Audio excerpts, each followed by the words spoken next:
I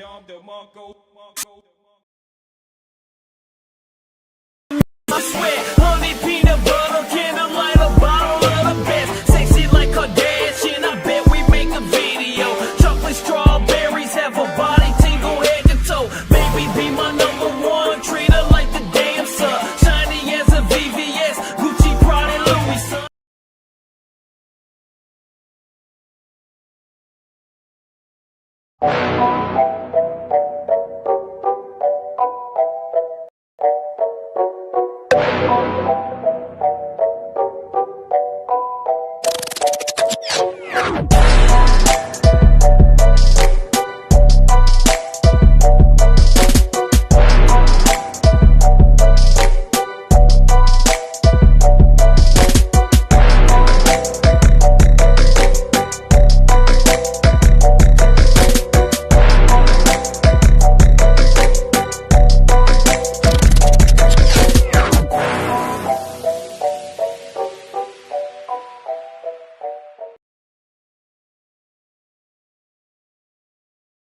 Ladies and gentlemen, make sure you tune in for Boys Club. Also, you have what is called Ladies Night. Boys Club and Ladies Night is basically the exact same list of questions being asked by men and women, so you can see the discrepancy between the two and why, well, dating today is not working. Friday Night Live. Well, you're currently working that shit right now. Sunday night. 9 p.m. New time, 9 p.m. We doing Sunday Night Live. And then Monday through Wednesday, we do therapy session. All shows Sunday through Friday, 9 p.m. But tomorrow, I do have a special showing guest at noon for... You know, I'm going to go ahead and bring it back. It's called The Conversation. Y'all see it every now and then. 9 times out of 10, those are phone conversations between me and people that like to stay unknown where we talk about the woes of life. Well, we're going to do that tomorrow. And we're doing it early because it is fight night. And my black ass is not missing a motherfucking fight. Okay? So, welcome to another episode of No Cap Reacts. I'm your man, Bailey, a.k.a. Mr. Go. Get him! And y'all are tuned in for another episode of Friday Night Live. As y'all can see behind me, I got two lovely ladies. Well, y'all can't see them, but you're about to see them. They do quite a few things out here in the city. Why is the phone number on? Turn that shit off. Hell no. Whoa. Yeah, the phone number is on. This is not a call-in show. Shit. That's the worst thing. There we go. Please don't. Ever. We're going to have some great conversation tonight. We're going to have some testimonials tonight. But at the end of the night, if y'all haven't heard of them, I got some Nickel City baddies in the building. Oh, Nickel City, baby. Here comes the money. Here we go. Money talk. Here comes the money. So without further ado, I'm going to shut my black ass up and let them do what they do. Plus, they look a lot better than I do. Let's get it. Introduce yourself. Well, my name is Fiona. I go by Fee. I am a Arizona model. Been modeling for a very long time. I have my own business. I also sell sunglasses, so you can find me on Candy Rush as well. And yeah, that's what I'm all about. And where can they find you at? My main page is going to be FE_DEJANEE. But yeah, that's where you can find me. All right, welcome back to the show. You's not a new face here. Been around the block a couple times. Don't say it like that. And tonight we got a first timer in the building. Hi. Introduce yourself. My name is Martina. I am a yoga teacher. I am a hairstylist. I specialize in natural hair. I do some local modeling as well. And yeah, that is me. Where can they find you at? You can find me on Instagram at Martina, Martina, Nicholas, NICHOLAS _ All right, now I have one question. Yes. See this natural hair? What can you do with it? Naturally leave it alone. I might have something for that though. Nah, I don't fuck with my. I actually got hair. I cut my shit. I'm happy where I'm at. It's less to do with. So It takes a lot to be able to pull it off, and it's a lot of maintenance to like be bald all the time. So yeah, I get up in the morning, well at night or in the morning, depending on which shower, and I shave it every day. yeah, see. Yeah. And it's the same. sometimes I may let it go for 3 days, and they're like, "Oh, you do have hair." Oh, let me get rid of this. All right, young lady. She's your. You said you call her your support system tonight Yeah. because it's you my got some support things on system. your mind, some conversation to have, some Yes, trials and conversation tribulations. to have, spilling the tea, but most importantly, like this is to spread awareness. So it's not just about sharing my story, but if I can help anyone else not do what I've done, that will be great. So that is the goal, and we are spreading awareness. And Martina's not just a support system, but she has been in my shoes before as well. So she'll also Oh, be even better. We get a spreading 2 for 1. awareness. Yes, which I think is really important for everyone, but I would say really for models as well because models like to party. So they So do and hair Big- I stylists. gotta big keep it real. surprise, big I gotta surprise. keep it real. Baddies like to party. We Yes. like to party. Models party hard. So yeah, we got to spread the awareness. So Okay, so first and foremost, how you doing? I'm doing great. How you been? Great. I'm aging backwards. I can't complain about that. She you know? said she was Hey. aging backwards. I'm aging backwards, okay? I'm over here like 30s wear. So I'm really proud of that I don't look like what I've been through. Staying on the grind, expanding my skills. So I just got done, just officially graduated bartending school today.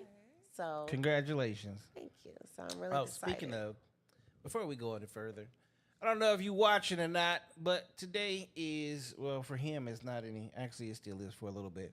Today's my son's 18th birthday. Happy Oh, birthday, wow. son. Happy birthday.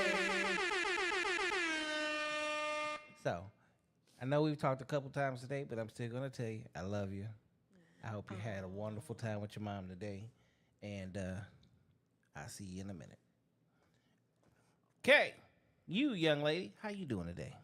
I'm powerful, thank you. She said I'm Okay. powerful. Oh, shit. Dom DeMarco. This is your first time on the show. My first time. So, I'm going to explain a couple things to you.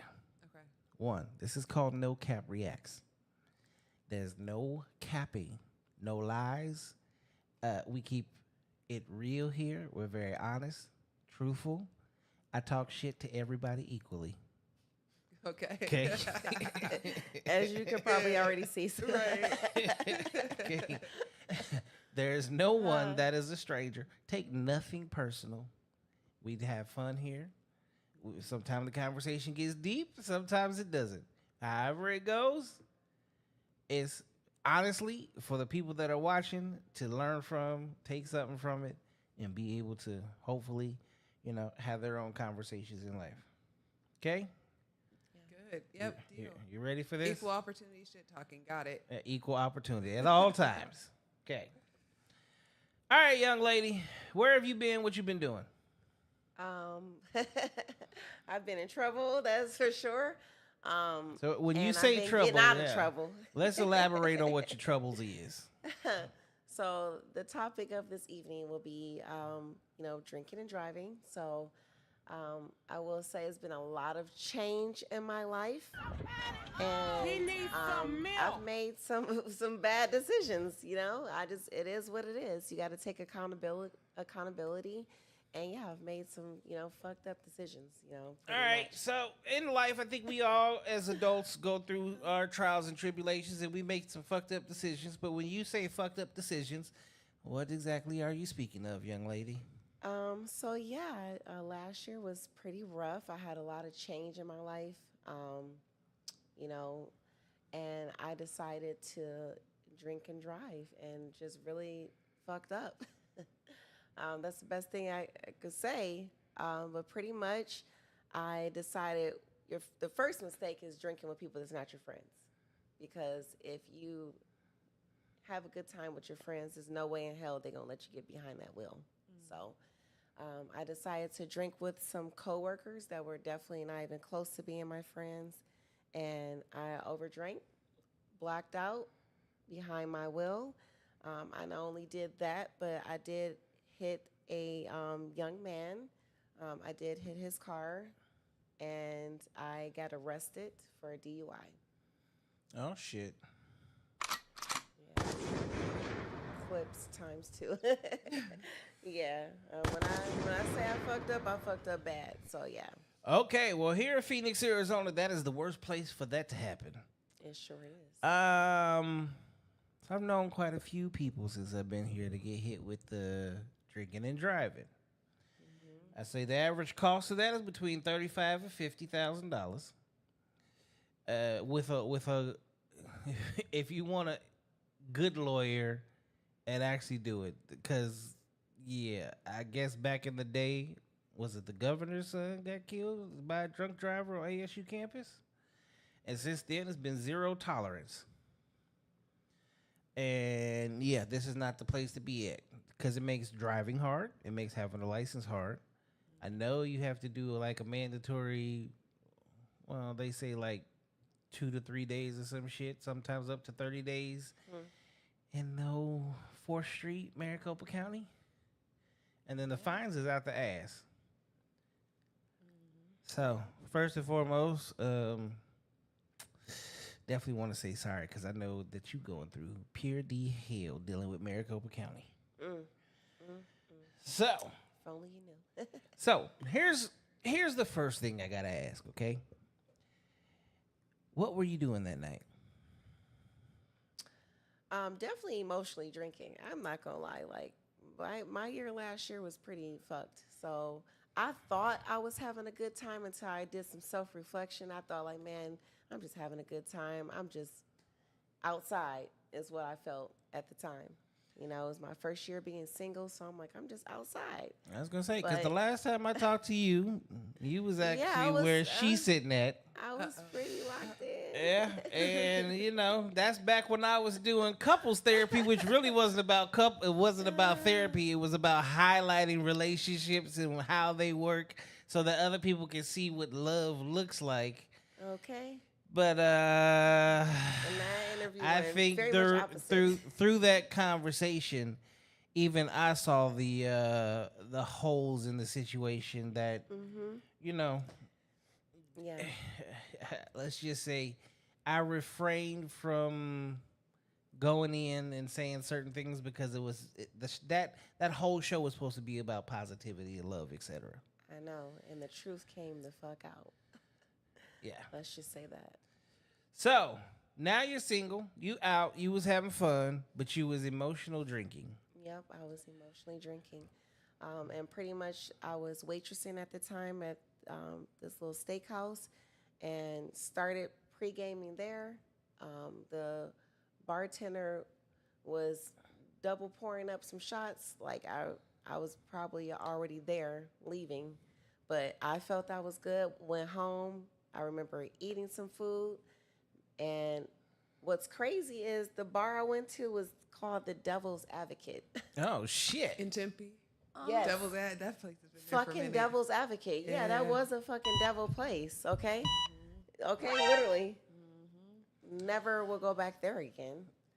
And yeah, went there, met up with my coworkers, had more shots, of course, green tea shots.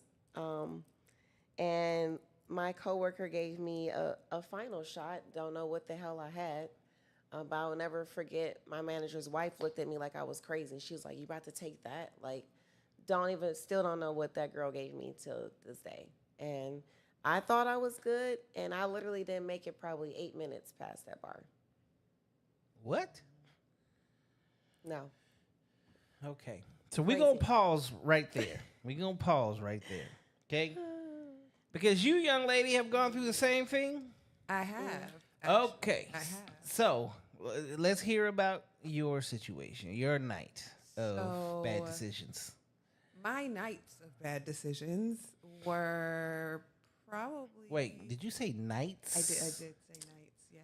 Ah, shit. Because I also, and if we're talking about awareness and things like that, and why you're drinking and where your mind is at, for me and experiences I've had in conversations with other people, the DUI isn't a lot of the times the first time you drove where you shouldn't have been driving, right? Like, it may be the first time you were really over the limit or you got caught, but you were comfortable to do it because you've been doing it before.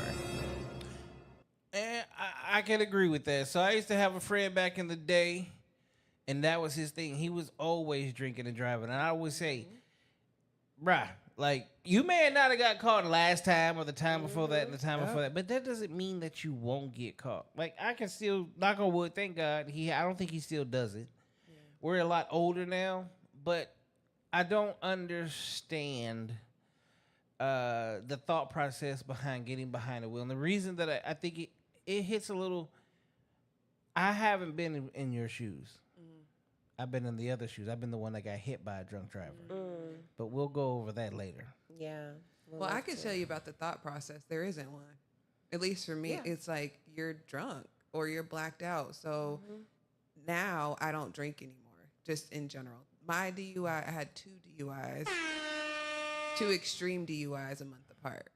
Wait, 10 years ago. There's an extreme DUI? Yeah, it was like 0.15, 0.16. Yep. Surprised I got out of the vehicle type of extreme DUI. And that was probably about 10 years ago. 10 years ago? You look like you can't...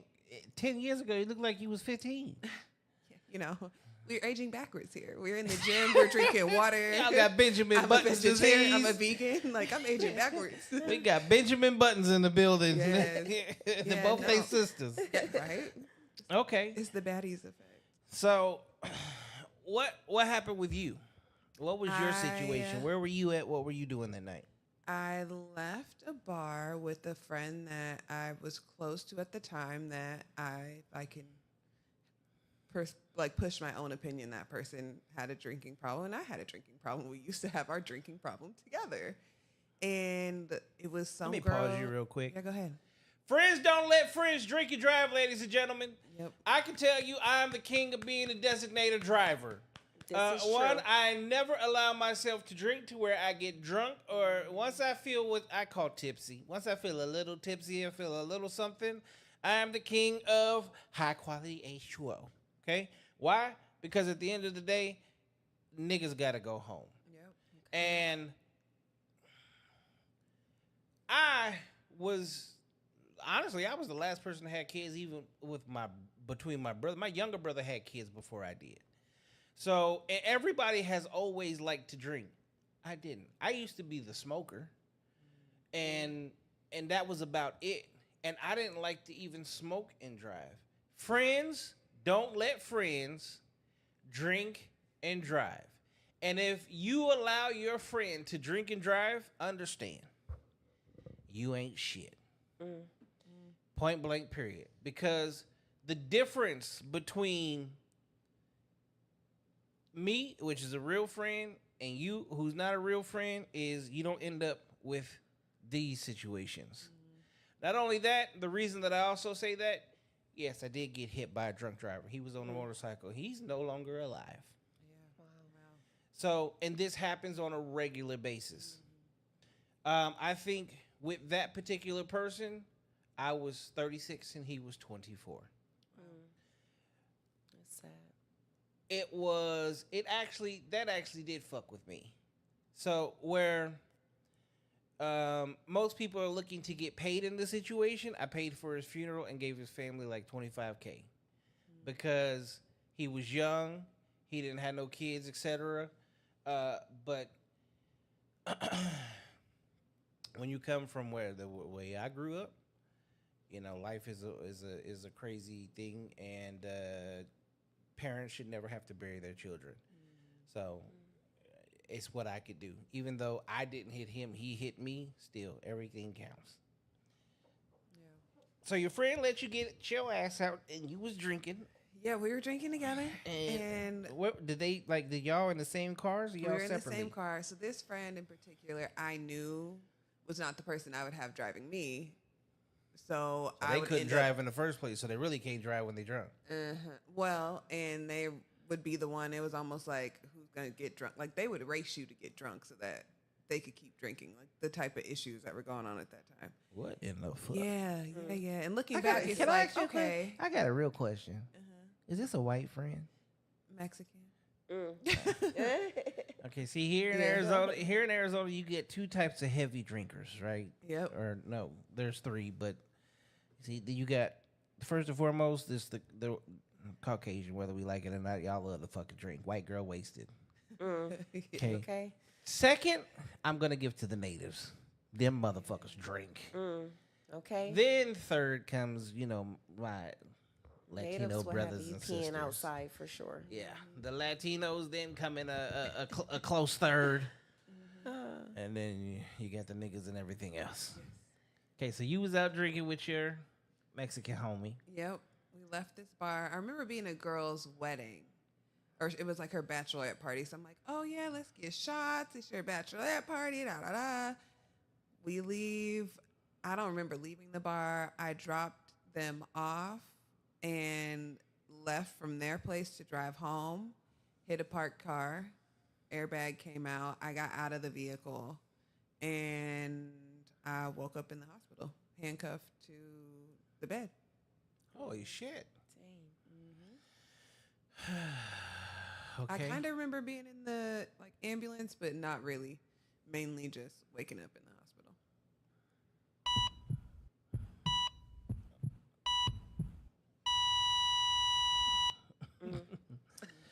All right, back Sound to you. effects be getting real because I'm like, look, that's how I feel. Back to you. Let's go. All right, so here you are, out drinking and driving. What part of the city was you in? I was in Tempe in College Town, Oh acting like my a college kid. God. Okay, worst place to be. Worst place to be. All right, so you get into a car accident. You hit somebody. I didn't even know I was in a car accident. This is the problem. I thought I hit a curb or something. Like, What in the hell? and you know what's crazy? That's what woke me up. Woke you up? Yes, I blacked out. Green tea shots do that. If you go too far on those, that's whiskey. Like, you're drinking whiskey. So I had I probably was a good 8 shots deep. Like, I was Holy fucking Yes, shit. I went far. Can we check your kidneys? Can we check them? Thank God for the water. Fuck. Thank God that I drink a lot of water. Okay, but what was crazy is that immediately behind my wheel, all I remember is leaving that lot. After that, I blacked out. I remember getting to the light, and all of a sudden, I felt my car shifting to the left, and literally something hit my tire good. But I'm thinking that I fucked some shit up by myself.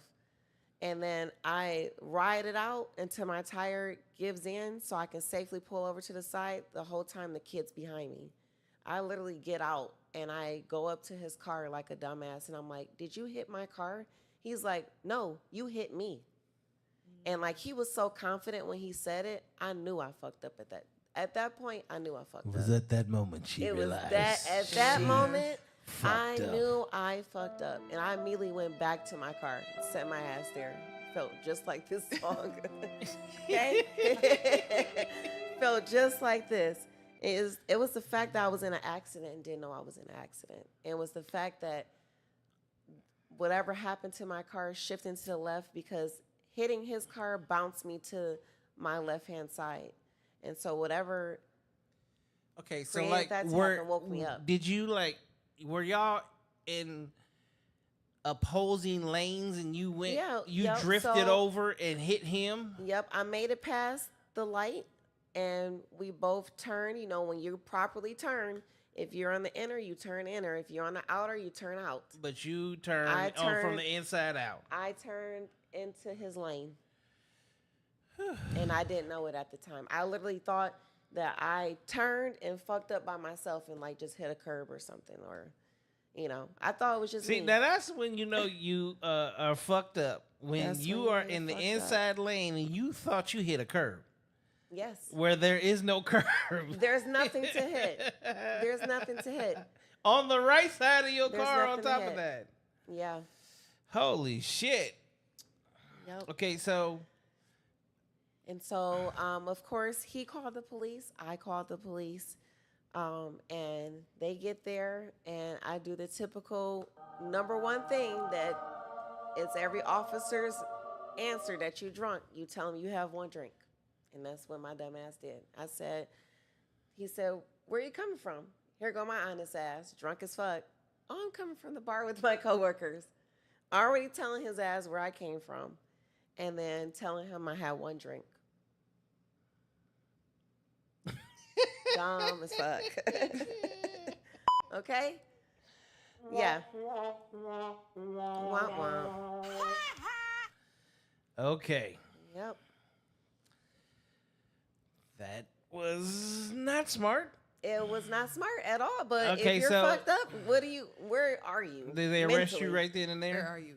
Right. Nope. They wanted me to take the test, and I became argumentative. I did some of the things. I remember doing a few of the things they gave me, which was like walking back and forth, kicking my feet up and down. Which once my attorney got involved, he was like, it was a little sloppy. It was pretty obvious, but once they wanted me to blow, I refused. And in Arizona, if you refuse to take the blow test, you are Automatically take instantly you arrested. in so you can go get, they're going to arrest can you take so your they can blood. take the blood And test. I didn't know that. And so that's why I also want to spread awareness, because a lot of black people don't learn any fucking laws. I'm from Michigan. So, you know, in Detroit, drinking and driving is, honestly, it's made to look like it's a good thing to do there, to be honest, because it's not the same here. But, you know, I didn't know that it was immediate arrest. So when I denied that test, immediately You just handcuffs. done I was dealio. done to that police station to get the blood test, which is 10 times worse. Okay, so we just gonna come back over here. Drink your water. Drink your water. Water, people. Water. Okay. So you are in the bed, handcuffed to the bed, Yep. not realizing how you ended up in the bed. Yep. Okay. What happened from there? Just hospital scans, MRIs, making sure I was good. They released me. My mom came down to pick me up. They released me to her, and it was like, okay, here's like you get a traffic ticket for real. Like, here's your ticket. This is kind of what's going on, but you're free to go. And it was like, okay. So I looking back, I'm like, I can see how I ended up in the same situation, because although I got in trouble, No wasn't- lesson learned. There was no I consequences. didn't get in trouble. Right, and I really needed consequences at that time. I come from a family history of like my dad being an alcoholic. His dad was an alcoholic. There was a lot of shame around alcohol. My mom used to always tell me like not to drink because my dad was an alcoholic. So there was that weight and pressure, and I just enjoyed drinking to not feel like I was in control and in my mind all the time, which most people don't like drinking for that reason. And I'm like, no, I like that. And so, yeah, I couldn't drive What was your drink of choice? anything but Jaeger. Okay, so like, even to this day, I'm not a big drinker. Okay, I remember my 21st birthday. That is the first real time I ever got drunk. I remember being so drunk. Me and my younger brother are literally like almost 4 years apart. So he was 16 and he could drive, but he wasn't. For me, he wasn't a good enough driver. But at the time, I had a brand new Mazda Millennia, had rims on it, had a stereo system, had everything. And I remember calling my brother to come to the club where I used to bounce at that time, and ended up later on owning, to come get my keys because I was not going to drive because I was fucked up. So I have to ask both of you, at what point in time during drinking do you go, okay, I probably shouldn't drive? I don't. That's why I don't drink anymore. My brain doesn't give me that this is the logical thing to do. You shouldn't be doing that. Like, I would be the person goes to the bar, I'm drinking till the bar closes. Same. And so the old me didn't think. The old me felt that it was okay. And even before I had an accident, I did the same thing and blacked out while driving and ran into something a little bit, but I was good. Ended up getting back home and just ignored it. And the fact that I chanced that again and again, is insane. Like, I've honestly, to be perfectly honest, I've been drinking and driving like since I've started drinking. How old were you when you started drinking? I started drinking like 21. Yeah. How old were you when you started drinking? Like 22, 23, like actually heavily drinking versus like at somebody's family party with the beer, like 22, 23. Okay, so you can observe and say yours was emotional. Okay, you can observe and say yours was more, it was a family thing. So for you, is it something that maybe you grew up seeing, so it seemed a little bit more okay, or? I also believe mine was more emotion based too. Like, yes, there's alcoholism in my family, but I can't look back and really say that I remember my dad being drunk at that time, having to go through, ironically enough, having to go through alcohol classes really brought a lot of things back to me to where I was like, oh, that is what was going on. Like, my dad was probably drunk in those moments. Or I do remember maybe him stumbling in the house, but my parents separated when I was 12. So it was a lot younger in my life with those things happening. But definitely emotional. And it was very, like, if I was happy, we were going to go drink. If we were celebrating, we were drinking. If I was sad, we were drinking. Like, it was just the thing that So for you, drinking did. was a coping mechanism. Yes. No matter what the situation was. Yep. Okay. And then for you, emotional, even with it being emotional, that's still a coping mechanism. Yeah. Right? But prior to that, okay, so like during your relationship, did you drink like that? I did. And so he was always my DD. my DD, yeah, to be honest. Okay. Yeah. And then let's say before him, when you were drinking, was it the same thing? It was me. Like, all my younger days, like having so many moments to really think about my past and like where it started, why I always overdrank is because it was accepted, When you have friends that drink just as much as you, they feel it's cool, And so, I mean, even my own family, like, we've all been fucked up in a car together, driving together, like, and it's always been, it's never been frowned upon, like, it's always been like a normal thing. So this is where, like, for me personally, because I've seen it too, right? It's an epidemic among young adults for sure, right? But it's also one of those epidemics that's in the black community that I think, like, conversations like this need to be had, because it's not just drinking. It's when you're hotboxing your car, you got four niggas in a bucket rolling up weed saying fuck it, passing a blunt, which is still also another version of a DUI. It is. And we all did that. And my thing is, even when I was younger and I smoked a fucking lot, the dumbest thing that I always said is, why would I jump in my car when there's police officers and everything else right around to hotbox my car with 3 other niggas. When the moment we fill this car up, they looking at us anyway. And now we have an illegal substance in here that we rolling up smoking. And the moment you roll down the windows or open the door, It's over. you know exactly what it is and where it's coming from. Exactly. Okay, so this is where this conversation becomes very beneficial, not just for the alcohol aspect, but for the aspect that, just making dumb decisions in the black community and letting people know that there is consequences and repercussions for this. So you doing what you did, there were no consequences because the AG just gets to charge you later on down the road. So you think life is hunky dory, and then either you receive something in the mail or was it a warrant and you got pulled over and got arrested? Which one was it? I received something in the actually. I didn't get a warrant and get pulled over, but between the time of my first one and going to court for that, I ended up with the second extreme DUI. But how did you find out? Because you get a ticket, but getting a ticket isn't usually because that's the traffic violation. Yeah. The DUI is a either felony or misdemeanor situation, which is totally different than traffic.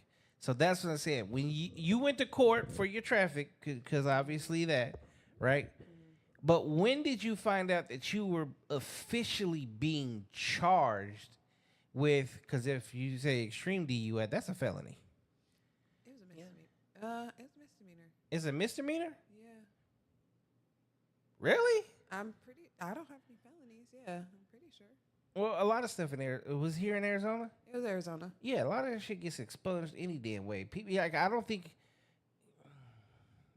Either way, when did you get charged? Officially charged where you knew okay, I got to go to court for a DUI now. I get what you're saying, and my answer, I guess, more so is I don't know, or I don't really remember, because I knew when I left the hospital, I was going to have a DUI. That was a given. I just don't remember if I received paperwork in the mail. I do remember going to court for it, and it's okay, this is what your limit was, and having that conversation in court.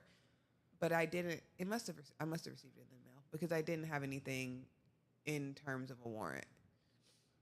Okay. And then, how the hell do you get a second one? What happened?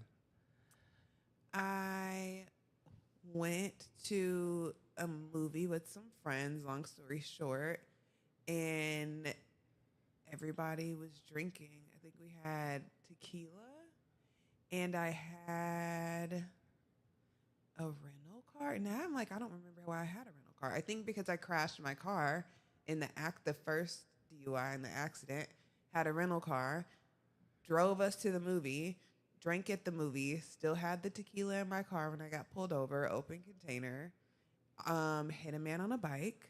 Luckily, I did not kill him, and got essentially hogtied, pinned to the ground, arrested, and sent to jail. Shit.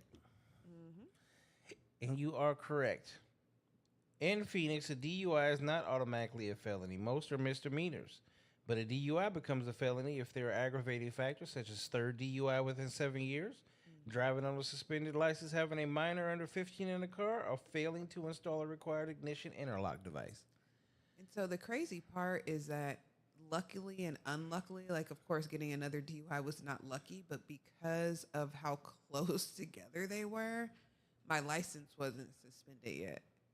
So I ended up with 2 DUIs that didn't end up being a felony because I technically still have rights to my license.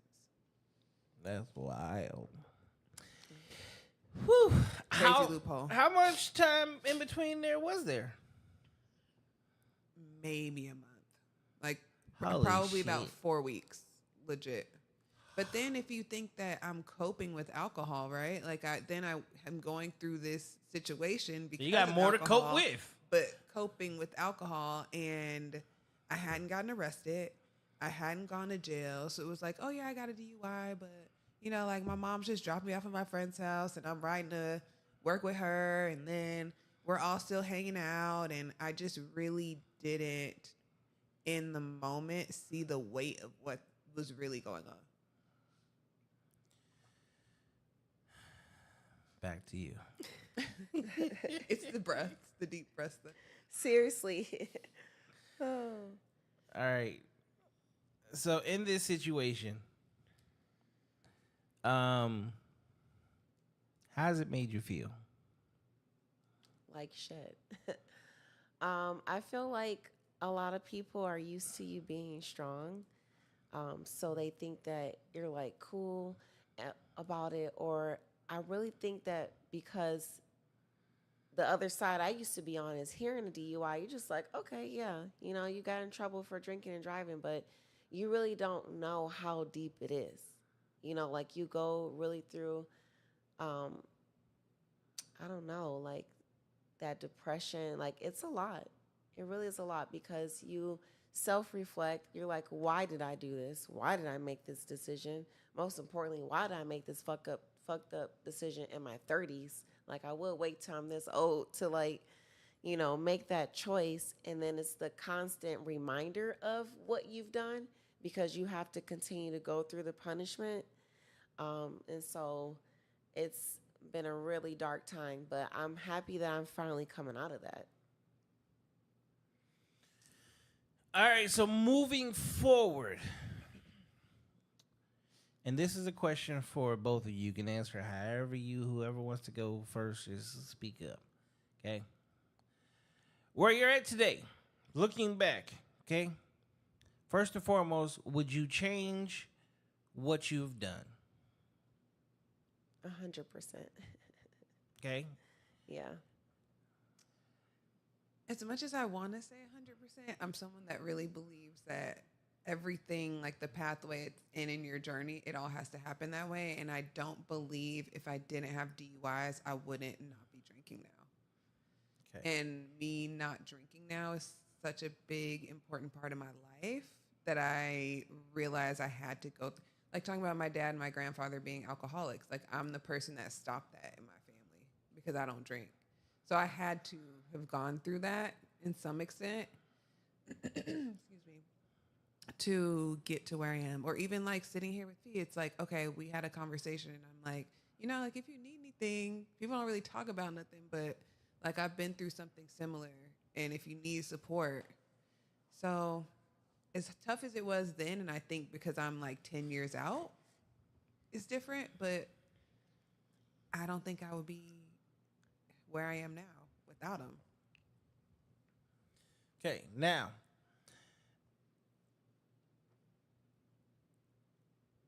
there's a word that loves to be thrown around, right? And I think most people don't really understand this, okay? And here is a question, just it's more for self-acknowledgement of yourself, right? Mm-hmm. So for you 10 years ago, for you, what, a year ago? Yeah. Okay. Do you think that you bear a level of accountability before you ever picked up a drink? Can you rephrase that maybe? Is there a level of accountability that you hold as an adult human being that you just threw out the window before making the choices that you made? Because at the end of the day, I think everybody knows the consequences of alcohol, right? Mm-hmm. Okay. So there's a level of accountability there. Now, yeah, I'm going to talk shit and say, like, your real friends don't let you drink and drive, right? 100%, yeah. But you also don't allow yourself to, one, get to that point, two, also choose to get behind that wheel, right? Mm-hmm. So at what point do you think you could have went, all right, let me make a better choice right now? I mean, definitely a long time ago. But when you're used to having a good time, you're used to drinking and driving, and you're used to having that mindset that it can never be me, you have no accountability at all. because you're not even thinking that it can ever be you, because you've chanced it so many times. You've gotten away with it so many times. I've literally had my old manager tell me, he's like, if you divide, how many times you've done this by your age, that's going to be a high number, of how many chances that you've taken to not get caught and to, most importantly, not kill someone or kill yourself.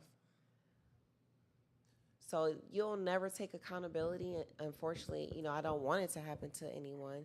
But I feel like if it was like thrown in my face, like I'm doing it right now, spreading awareness, if I was to like watch a podcast like this or have someone genuinely like talk to me about their DUI and their experience, maybe I would have had accountability. But when you have that mindset, I'm just having a good time and that this is okay and I'm used to doing this, you just don't even think about the accountability at all. How old were you the first time you got drunk? I Not would had a say, drink, like, real but drunk. got drunk. Yeah. I don't know. Probably around like 22, 23, because I moved out at a young age, and I will never forget like me having parties at my place and collecting bottles of liquor. Like that was a thing in Detroit. And I thought that shit was cute. And like I remember my mom coming to my place and was like, "What is this?"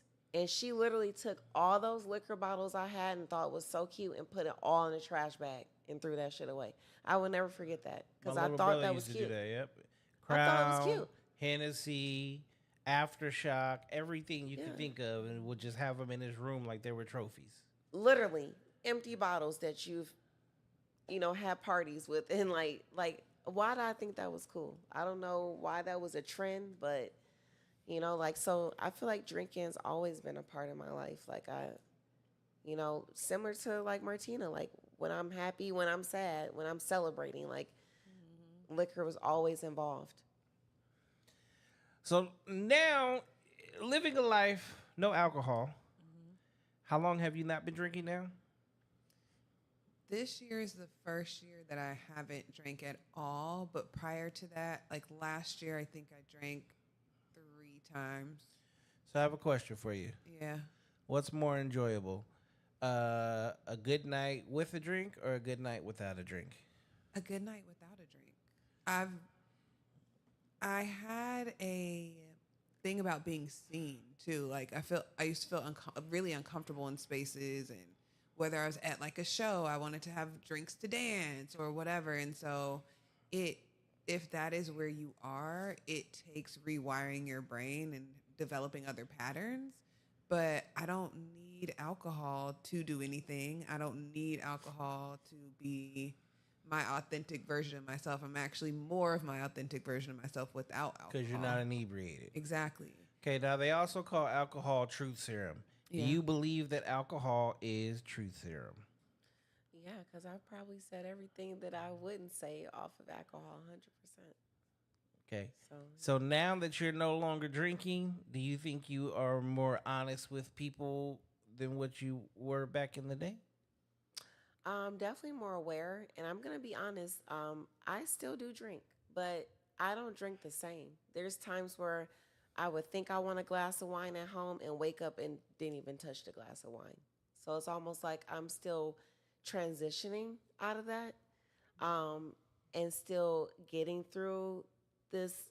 I don't know what it is, but it's like a growth mindset. But I feel like I'm more aware of my actions. I'm more vulnerable. I've never probably been this vulnerable in my life. And I feel like since I've been drinking less, it's making me more vulnerable, and more open, just more honest. So, yeah. This will be a question for both of you. I'm going to have you both answer this. What does drinking alcohol truly mean to you? That's deep. That's a hard That's a one. good question. That is really a good question. Y'all came to the. I What is- think that drinking alcohol has a place in social settings that creates this bond or community or this shared thing. And also, like, I'm a hairstylist, so and I've been doing hair for 15 years. So majority of the time that I had to hang out, and even before that in high school, I worked in restaurants. The majority of the time I had to hang out was when the bar was open. After work, on the weekends, late nights. So there wasn't really much for me to do with other people besides go to the bar. So it was this space of community. I don't drink now and had worked for years to kind of taper off and kind of played around with like, you can drink. But even the few times I drank last year, I had one shot for a friend's birthday. And then I'm like, I want to drink more. Like, I don't have that 2 drinks at happy hour. That's just not me internally.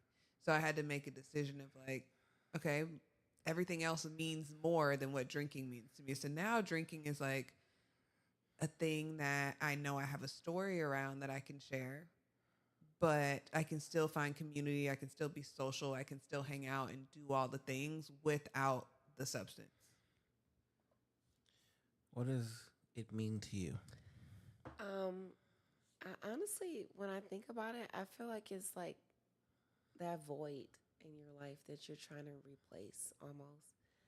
Just because, like, every time I think about the times that I've overdrank, I feel like it's something that I feel like I needed to, like, fill that space, rather like, like, for example, my sister passed like a few years ago. And so, like, I feel like since she passed, like, I needed that replacement, like I'm trying to cover these emotions, fill that void in my heart, and so it just creates I don't know, like that. I really don't know the terminology for it, but I just feel like it's just a replacement. It really is. It's something that makes you feel comfortable. If you feel like you're going to be awkward, like say, for example, you go to a business meeting. If it's drinks there, you're going to drink so you don't feel uncomfortable. So I just feel like it's always that void that people create to just fill the space that's needed at that time. Okay. For each situation. So in saying that, right, I want you to maybe internalize that thought process, right?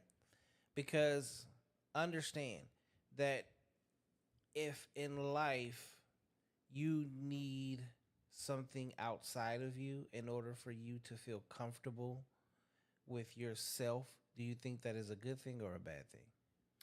Oh, I think that's a bad thing. That's why, like, since this has happened, it's been a lot of self-reflecting because, like, the main thing that I sat down with myself and thought about is, like, why are you drinking this much? What's making you need to drink that much? What are you trying to replace? What are you covering up? And Yes. why do you feel that you just need to do that? Okay, to so feel I'm better? I'm gonna go back over here real quick. Yep. All right. So, how long you been doing yoga? On and off since I was 18. I've On been and off. teaching yoga. I've been able to teach yoga since 2021. What have you replaced drinking with? Yoga, journaling, lifting, running, anything that I can do to move my body that helps move emotions out of my mind. All right. So I want both of you to kind of look at each other and listen to each other because I think that it's easy to see and it's easy to tell from the outside looking in. Okay. Y'all both have addictive personalities. You've found a new addiction, right? You're yet to find your new addiction yet, which is why you can still do a little bit of drinking, but you have other things that are still there. Two things that probably would help both on both ends is one, figure out your addictions or your triggers to this personality trait, right? And this is not a you guys thing. This is a everybody thing. See, some people are addicted to falling in love in bad relationships. Some people are I feel addicted. like we both have that too, though. That's a whole different We seem to episode. like it toxic. Okay, but- right, that'll be episode first. No, but here's the thing. One goes in hand with the other. When you have an addictive personality, it doesn't just happen with one thing. It's going to be with multiple things. Right now, her new addictions is basically working out, right? But at some point in time, like you're gonna stop.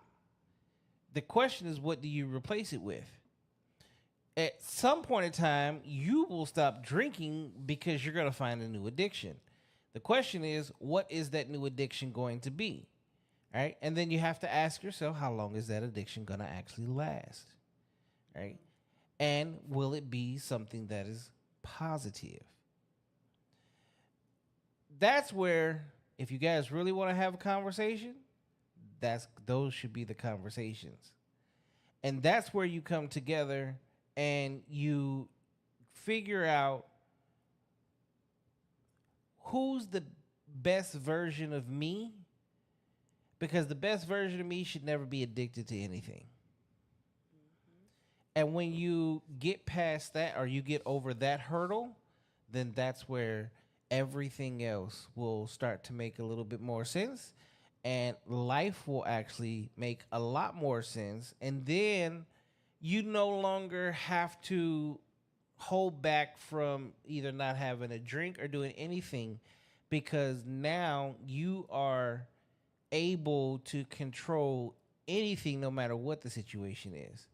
Because this is like one of those, it's the same like drug addicts. Drug addicts are drug addicts because they have an addictive personality. They've done something, right? And addiction can lead to, when you do it because you're addicted to it, there's a physicality aspect to it where you get addicted, physically addicted to it, because now your body needs it because you took it to a whole new and different high, right?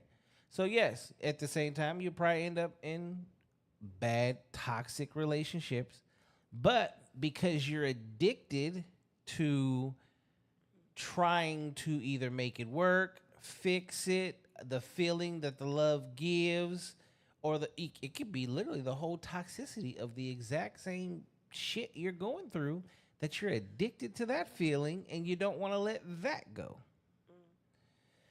So once you break the addiction part and the fact that you have the addictive personality trait, when you can break that, that's when everything will honestly start to make sense. And these are just habits. They're really just habits. Like, people don't understand. If you actually look at smokers want to replace smoking with like chewing gum or anything where they're putting something, their hand to mouth. It's literally just the movement that they're used to, and they continue to do that over again. It's like, even me, as if you've been an athlete for a long period of time and you've worked out and you're used to gymming and you're used to doing all of these different things, it's the hardest habit in the world to break, and it's the hardest thing to get out of. And like, it kills friendships, it kills relationships, it kills a lot of different things, because we still want to be the person that we've always known. And as you get older, that it's gone. It disappears. You can't be that exact same person. So kudos to both of you for already going through the process of making the change. Kudos to both of you for going through the process of creating the awareness, right? And kudos to even looking inside of yourself. But the one thing that I always say more than anything is, when you are looking inside of yourself, one of the first things that you really want to figure out is, why did I do this in the first place? And why has it been so hard for me to figure out that I need to take accountability for some stupid shit? Like, why was there a hard metal door between right and wrong in that portion of my life, that I know I was making one of the worst decisions and choices ever, but I still stuck with it. Yeah. I still stuck with it. Not only did I do it once, I did it twice. I did it like 20 or 30 times. But one time is where I got really fucked up in the situation, and then that's where it's killing me. Right? That's where, and we have these moments in life where, unfortunately, we never regret what we do until we get caught. I ain't gonna lie, I'm a hood nigga. I'm from the motherfucking streets. I didn't regret shit till I ended up in prison. Now I'm caught. Now, fuck. Now, how the fuck do I get out of it? It's too late already. So sometimes it's the choices, it's the environment. Yeah, it's definitely the environment. Clearly, all three of us grew up in situations where, unfortunately, drinking, driving, smoking was cool. And we internalized that, which made it feel like it's all right. Now you have to go through the rewiring of knowing that, honestly, it's not all right. And you now know for sure it's not all right because of the shit you went through. All right? But when you figure out that trigger that got you to where you're at in the first place, and building awareness, that's probably going to be the biggest conversation starter to get someone to actually be able to make that change. Because that's also what is going to get you to make your change to where there's not a repeat, or in your case, a third offense. In your case, we a don't second want offense. Third offense is a felony. No, thank you. Yeah. No. Yeah, well, that's what I'm saying. We want to make sure that it never happens again. But also, too, like, I don't need you to kill yourself in the gym. And, like, that's a great habit to have. But I know I'll be 46 literally in 2 weeks from today. It's not something that you can just keep up forever. Not the same way, not at the same... I wish I could go back to my motherfucking 30s. I thought I was a machine. I am a machine, though. That's why I'm like, I hold don't Wait. subscribe to that, because I understand and hear what you're Knees, saying. elbows, wrists, Yes, things but start to... You yes. realize you can't do it the same way. Yeah, no, I mean, with age, You can't do the that's- same workouts, but Yeah. look at J-Lo. She's in her 50s. Like, J-Lo she is pays hitting it for her hard. shit. J-Lo, Yes, you maybe. can stop. Y'all That need to is- stop this comparing. is true. 'Cause Comparing yourself to multimillionaires. Okay, their bodies are is true. paid for. Okay, and This is on true. top of the shit that they... I just interviewed... some do more work than others, though, and she definitely got light work done. It's not like she hasn't done. Yeah, she's got millions of dollars to pay for some of the best trainers who also fucks her. Dang, Yeah, she lives in Tucson. If any, I know you her. doing J-Lo dirty. She is dirty. Let's just say she is dirty. Oh my Well, god. but my thing, like, I hear you and the addiction swap, Yeah. essentially. But I know that, or I can reflect and understand that my drinking came from a place of me not having the self-worth that I needed to. And I didn't care what was happening to me. And that was just kind of plain and simple. And so now that when I went to jail for my DUIs, that was the first time I read like a mindfulness book. And that was The Power of Now by Eckhart Tolle. That completely shifted my life. It didn't shift it immediately, but that's how I'm even a yoga teacher now, or how I am active, or the things that I have in my life. And I have to tell myself, like, okay, you don't need to go to the gym today. So there is still that piece. Like, you actually need to rest, and that is great. But I also know that my brain and my emotions are hardwired to my movement in terms of receiving like dopamine and serotonin, Exactly. same thing as an addiction. And that's here's the thing. The biggest thing is being able to, whether you take your finger, a shot glass, or a cup, and you take a sip of alcohol, and it doesn't move you. See, when you get to that, when you figured out why that has had the control on you for the time it did, and you can break that cycle, which is figure out, like, what is it about this that has its hooks in me?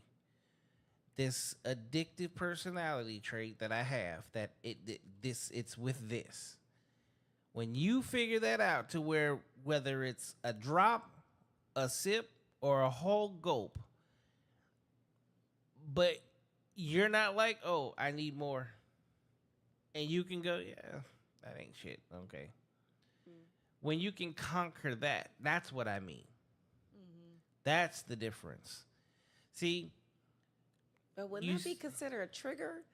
You it know, is if going to you, be a like- trigger. It's a Yeah. trigger, right? Even when you drink right now, that triggers a memory of what you've already gone through, right? But prior to that, it triggered all the good times that you've had and the times you got away with it. Like, when you really break it all the way down and you think about it, you go, yeah, the reason that I did what I did is because I always had fun with it and there was never any consequences associated with it. Even when, I thought I did something wrong, like I made it home.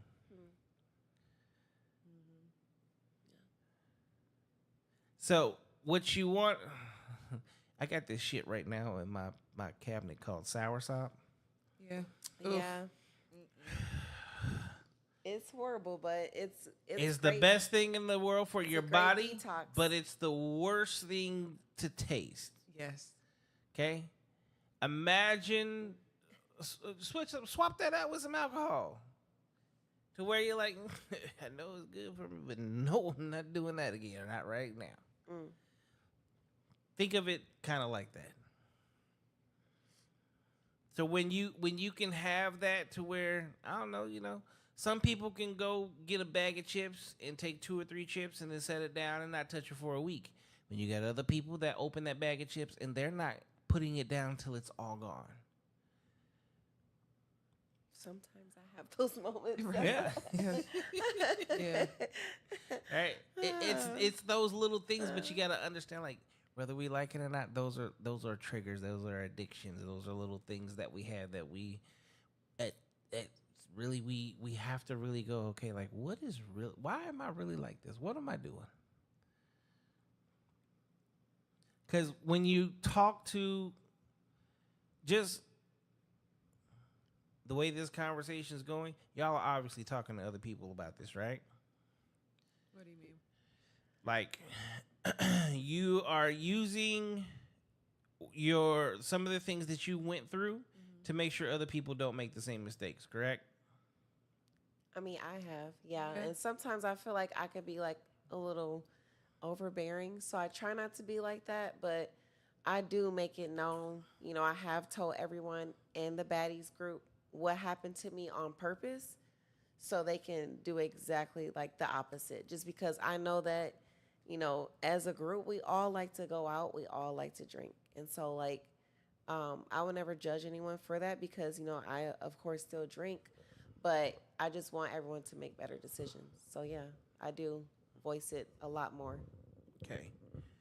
So in doing so, right, one of the easiest ways to really open that conversation is like, if y'all are sitting around drinking, I would Maybe look. the wrong time, but it's a time and place for everything. It could be after the fact. It could be the next morning. Let's say y'all having a girls' night. Y'all at a hotel or whatever. Everybody wake up. We go to breakfast. You can look over and be like, "Hey, everybody. We was drinking last night. Like, what does alcohol mean to you?" Yeah, that might be a deep conversation. But isn't that a real conversation? It is a real conversation. Isn't that a conversation that you should be having with your friends and family members? Exactly, especially if you're a real friend. Thank you. I think we're in a room full of real people, right? Yeah. I mean, real friends. And you all know Capp Reacts, where we have real conversations. Deep conversations. Yeah, they're not always deep, Not always. Sometimes. I love a deep conversation. I do. Yeah. So I'm always a proponent of everybody can have fun, right? But you don't always need. I had a friend. His name was Gene when I was in high school. This guy had never had a drink. He had never smoked weed. He never did nothing. Okay. We didn't even make it through the first year in high school. He down there became homeless. He put his hands on his mom. He put his hands on his dad. He was a full-blown alcoholic. He went to treatment. He went through everything, right? That shit made me feel bad as fuck because I was the one that put the first drink in his hand. I was the first to put the first blunt in his hand.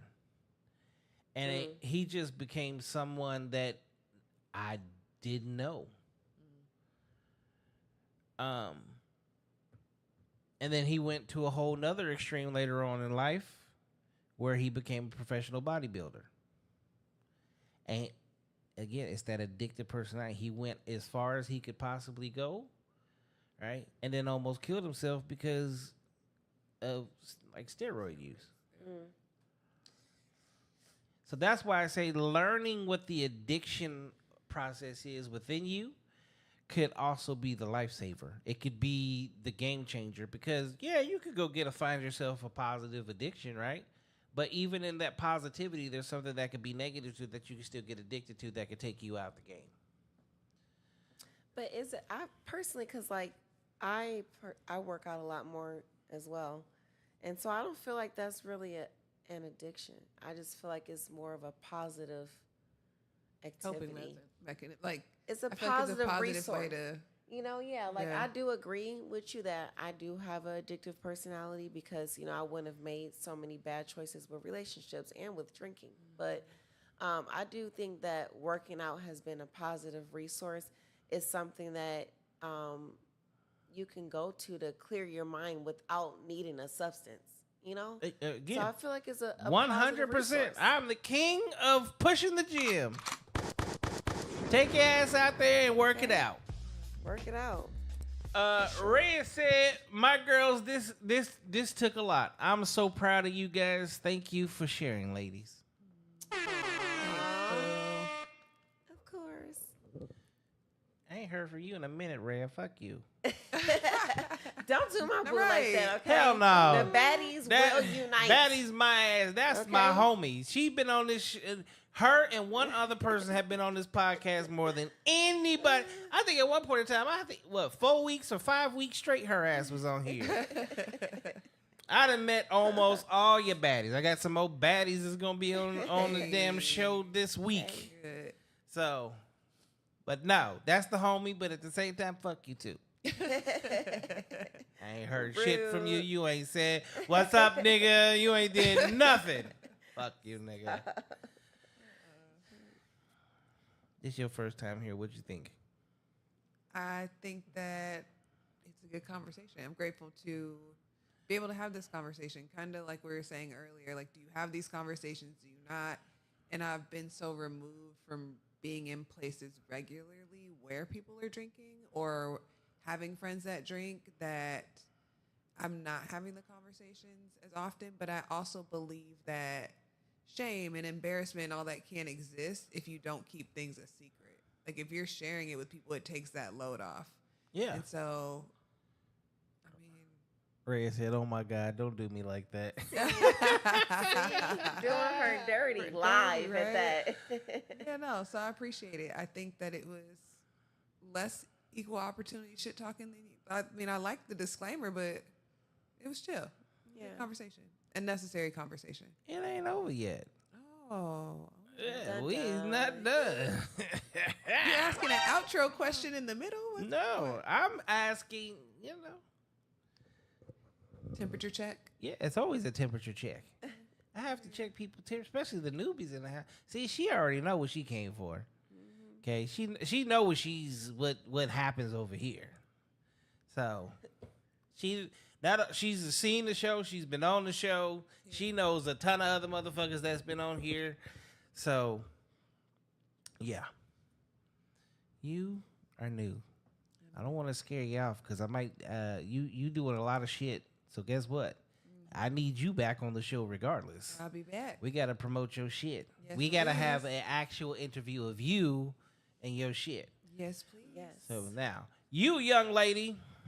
Okay, so now that you are out here navigating the world, single as shit. Shit. Okay. Okay. First and foremost, what the fuck happened? What do you mean? What the fuck happened? Because I'm finna see now. We finna get to the tea part.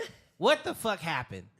I mean, I know. Like- I already know. Okay, here's my breakdown of that night is, unfortunately, I'm a man's man, and it you didn't couldn't be that night. It did not seem like he was holding up his end of the bargain, and the man leading the relationship. Yeah. Okay. See, it's easy to I read. was the boyfriend. Okay. And so it took me a while to really wake the fuck up. I'm gonna be honest. Like, and what made it worse is once it happened, everyone's like, I couldn't wait till this happened. Like, everyone's honest opinions came out. And I'm like, are y'all even my friends? Do y'all even fuck with me? My own family, too. I'm like, do y'all even fuck with me for real? Because, I mean, So that's my mom always kept that's it real. a twofold. That's twofold. That's twofold. That's twofold. Okay.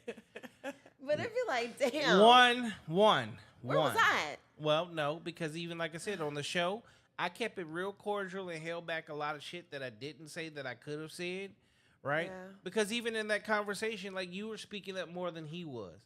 I don't give a fuck what situation you put me in. If I'm in a relationship and me and my girl are somewhere, I'm leading this relationship. I'm the one leading the conversation.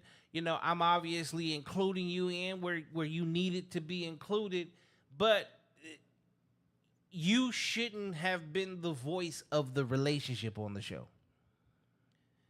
And you were also half-ass calling him out on shit, and he just sat there silently.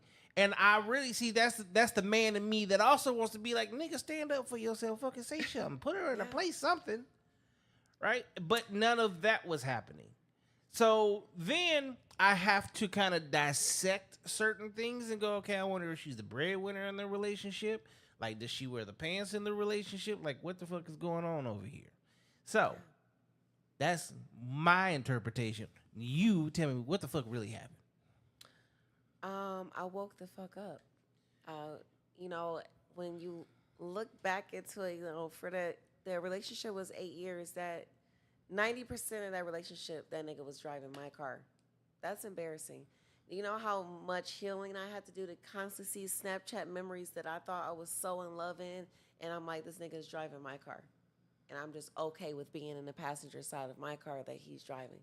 But it was that constant dropping the ball, and being tired. And, you know, I had pretty much got us in a house and finally got tired of being weeks late on the rent. And I'm feeling like a landlord where I'm like, where is the money?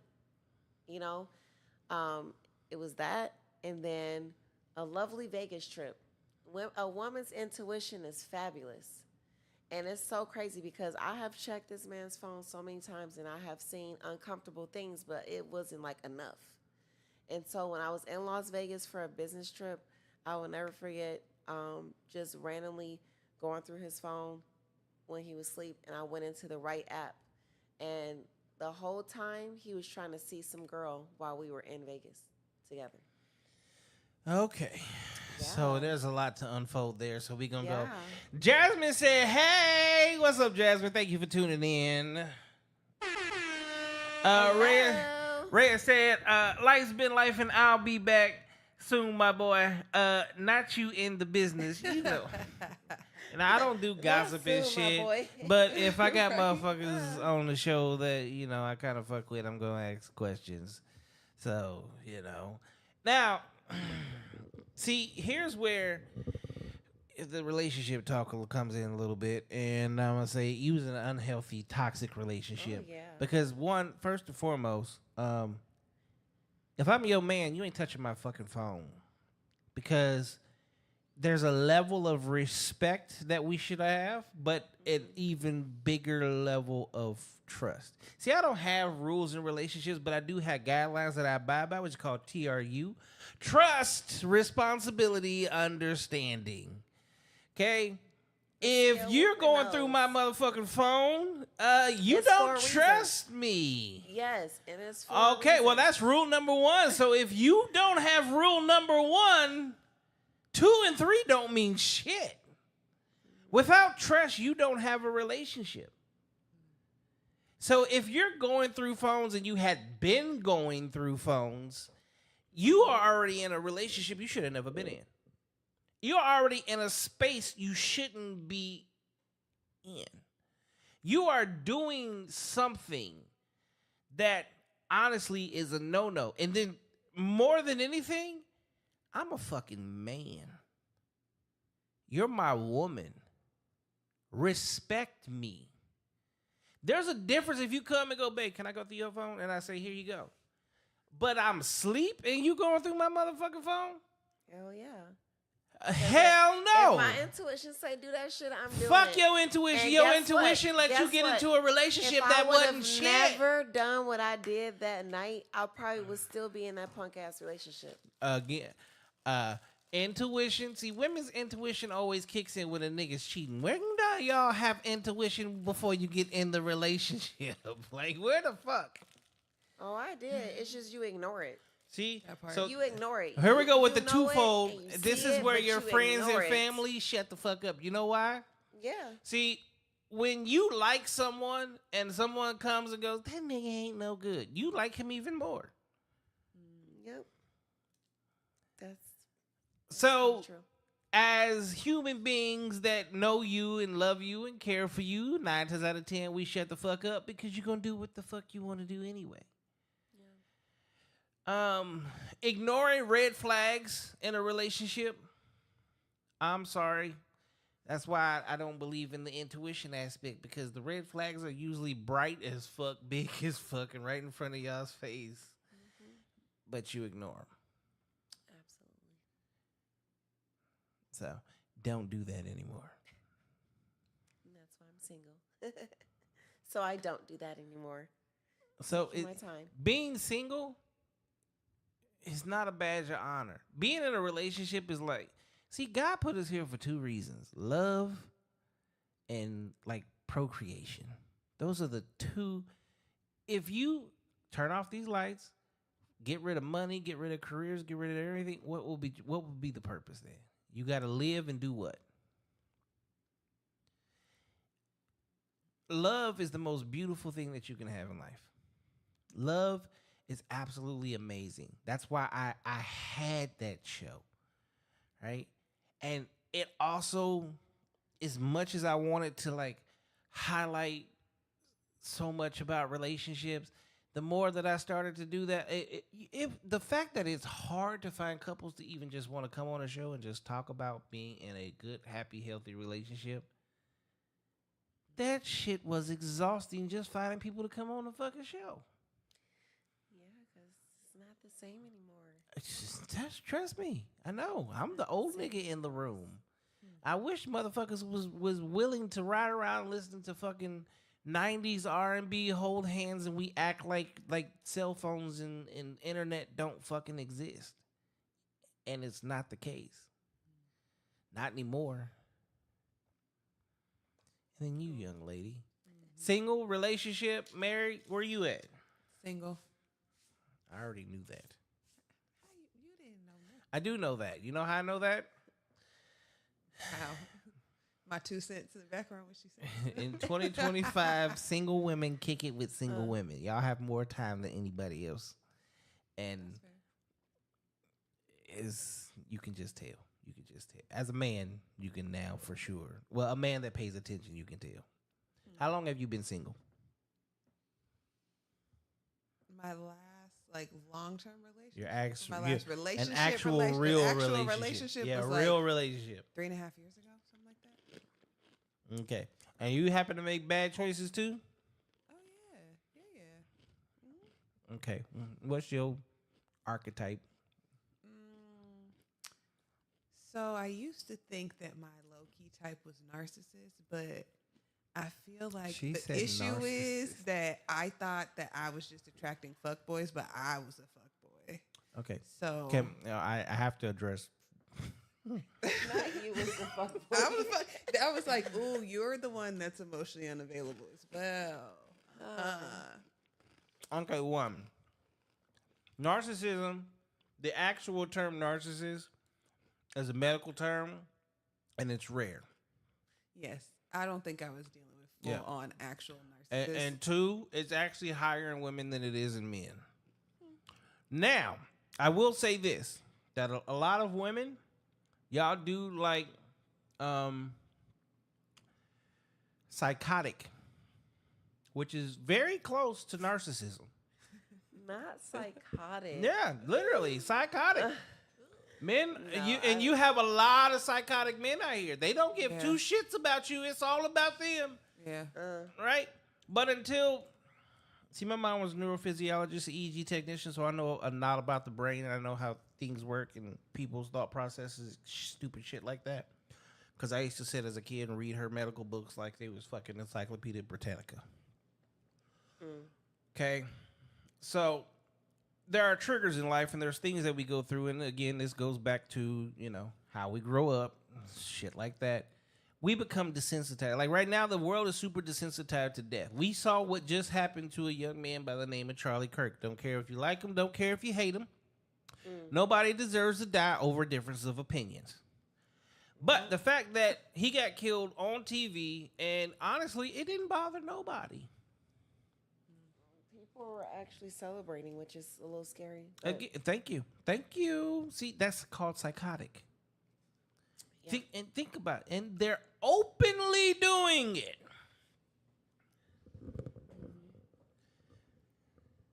This is what is dating in these streets today. Men and women. Okay? I don't know, over it. Already. I'm like freshly single.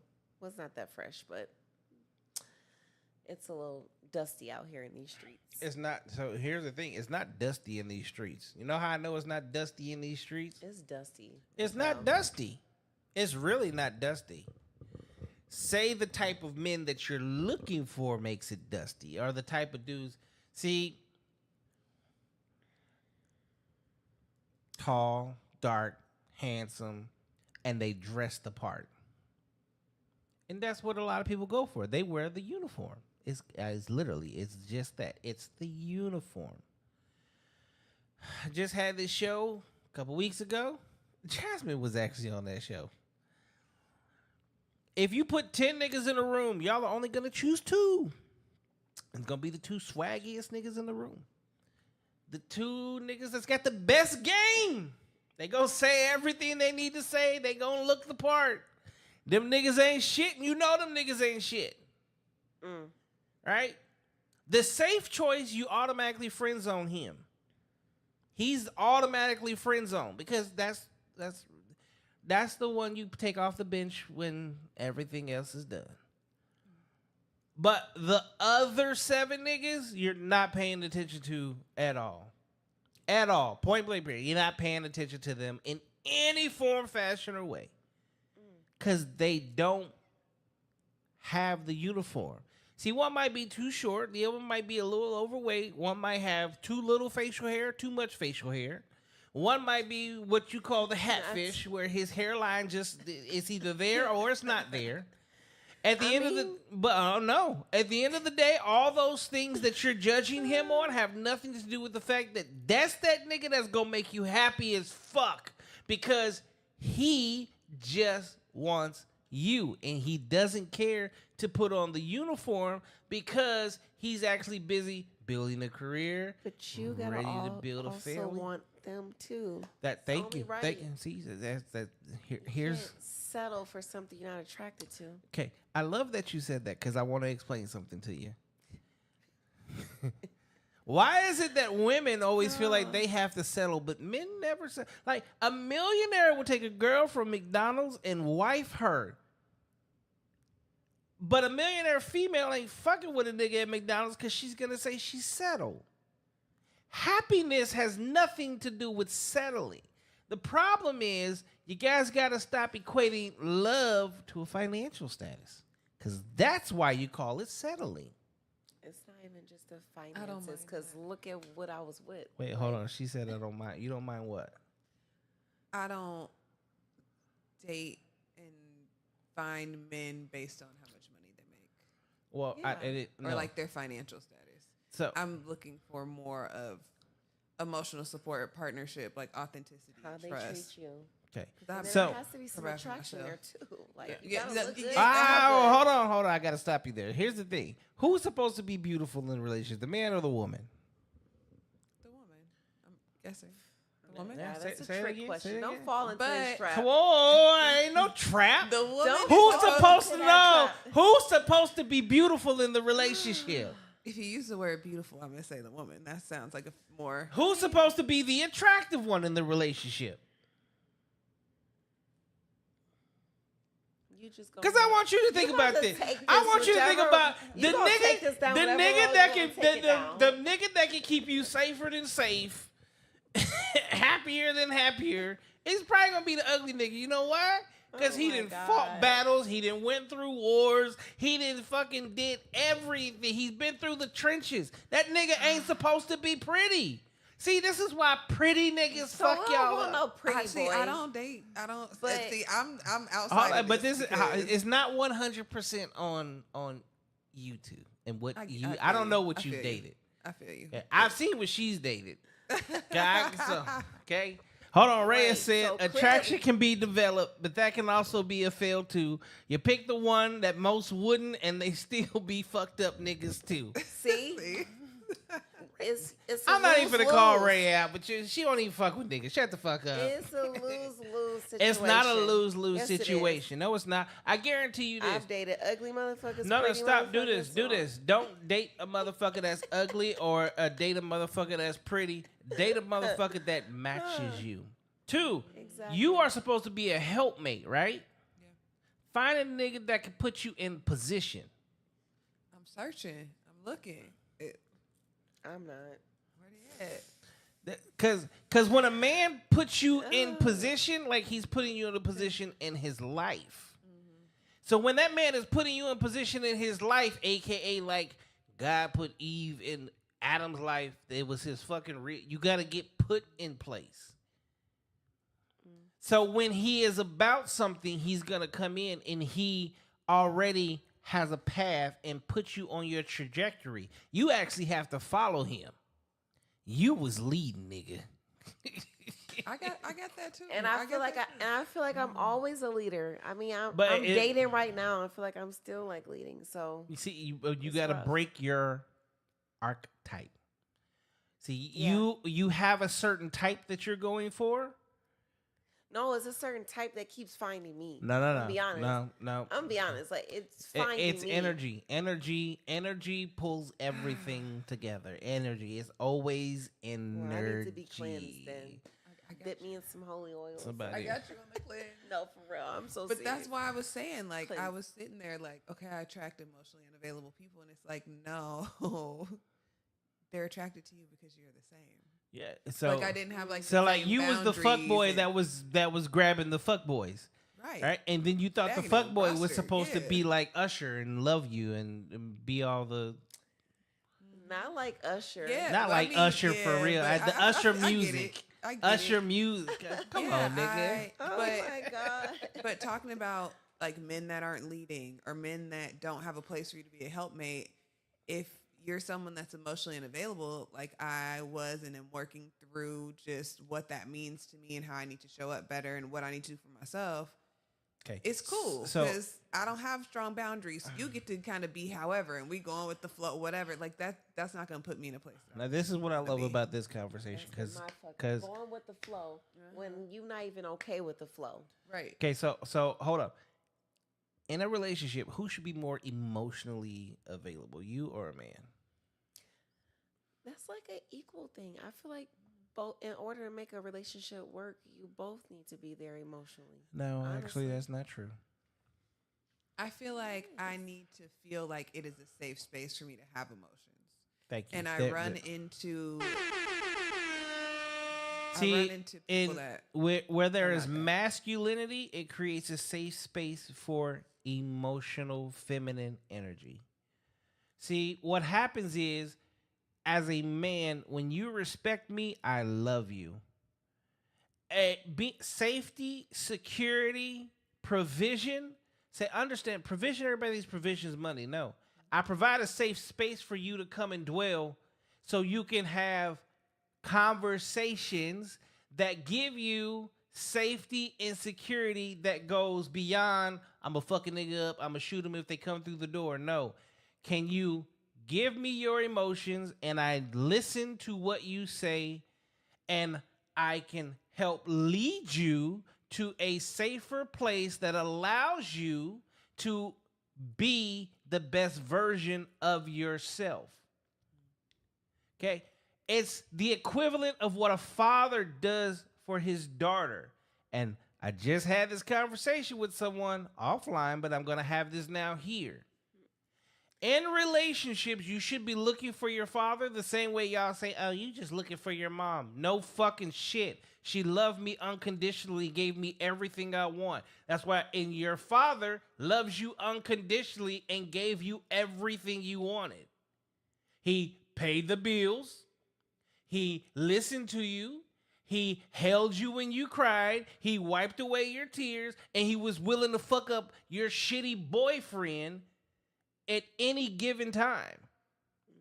Well, maybe that's why I make bad decisions, because my dad was none of that. And my mom was the breadwinner. So See, both of my parents were emotionally I don't have a unavailable, good but my dad at dad was all. an alcoholic, and so my mom was taking care of okay. the So household. Me. This is why broken homes it's not good. It's not good. Yeah. Because guess what? That's where the true version of a generational curse comes from. Like, as a parent, it is our job to make sure like our kids see love, honesty, trust, responsibility, communication in a loving place. That is the epitome of what a home is. So if your home is broken and that home is where children are raised, you're raising the exact same thing that your home is, which is just broken. And it shows up in different places in your life that you don't even expect it until you have a conversation like this. You go, fuck, man, that kind of makes sense. Your man, this is why fathers walk their daughters down the aisle, and the man is supposed to go ask the father if he can take his daughter's hand in marriage. Because he has to be the one that goes, yeah, you good enough for my daughter. Shit, you can take my place. I don't have to take care of her no more. I'm passing the torch, nigga. Take care of her the same way that I do. And that's what's missing in men today. And masculinity is gone. But we're also now, I think we're like first and a half generation. Well, y'all are behind me. So y'all like second and a half generation of single parent households. Broken relationships. Yep. And that's why dating is hard, because honestly, see, back in the day, whether he was short, fat, burly, whatever the fuck it is, guess what? They was swing dancing and they were happy. But he took care of them. And Pretty Boy Floyd, you know. Not think of Muhammad Ali is a prime example of what women would have thrown themselves at in that time period, because they did. And he had what, 7, 8 wives? Right? But you took the other nigga that grew up just a regular dude. They got married in 1945 and they're fucking dying together now. If they aren't already dead, that's the only person they knew. And we all know Grandpa didn't look like shit. Why Grandpa so ugly, but Grandma so beautiful in all they fucking pictures? We have a history of proven, working, great relationships. But unfortunately, we try to denigrate that and downplay that because we want to say that, well, she didn't have no choice and she didn't have rights and she couldn't vote and Grandpappy was beating her ass. But I tell everybody, you talk to your grandma and your grandpa, they don't have those memories. I don't know where these stories come from.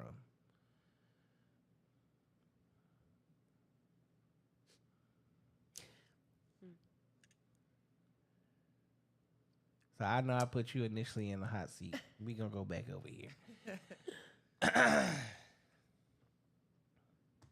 So, if you, let me ask you this. You want a man taller than you? Taller. These are maybe yes not. or no questions. We gonna go yes or no because we don't need. I mean, Yes or no? Do you want a man taller than I'm you? gonna say yes for sake of yes. You or want no. a man bigger than you? Yes. Stronger than you? Yes. Smarter than you? Yes. Yes. Yeah. 'Cause if you're smarter, then you can lead the way. Does he make more? That is the Should goal. he make more money than you? Yes. These I are ain't gotta hard for work me. so hard. I don't hard know. for me. That should see. These should not be hard questions. These should be very easy to answer.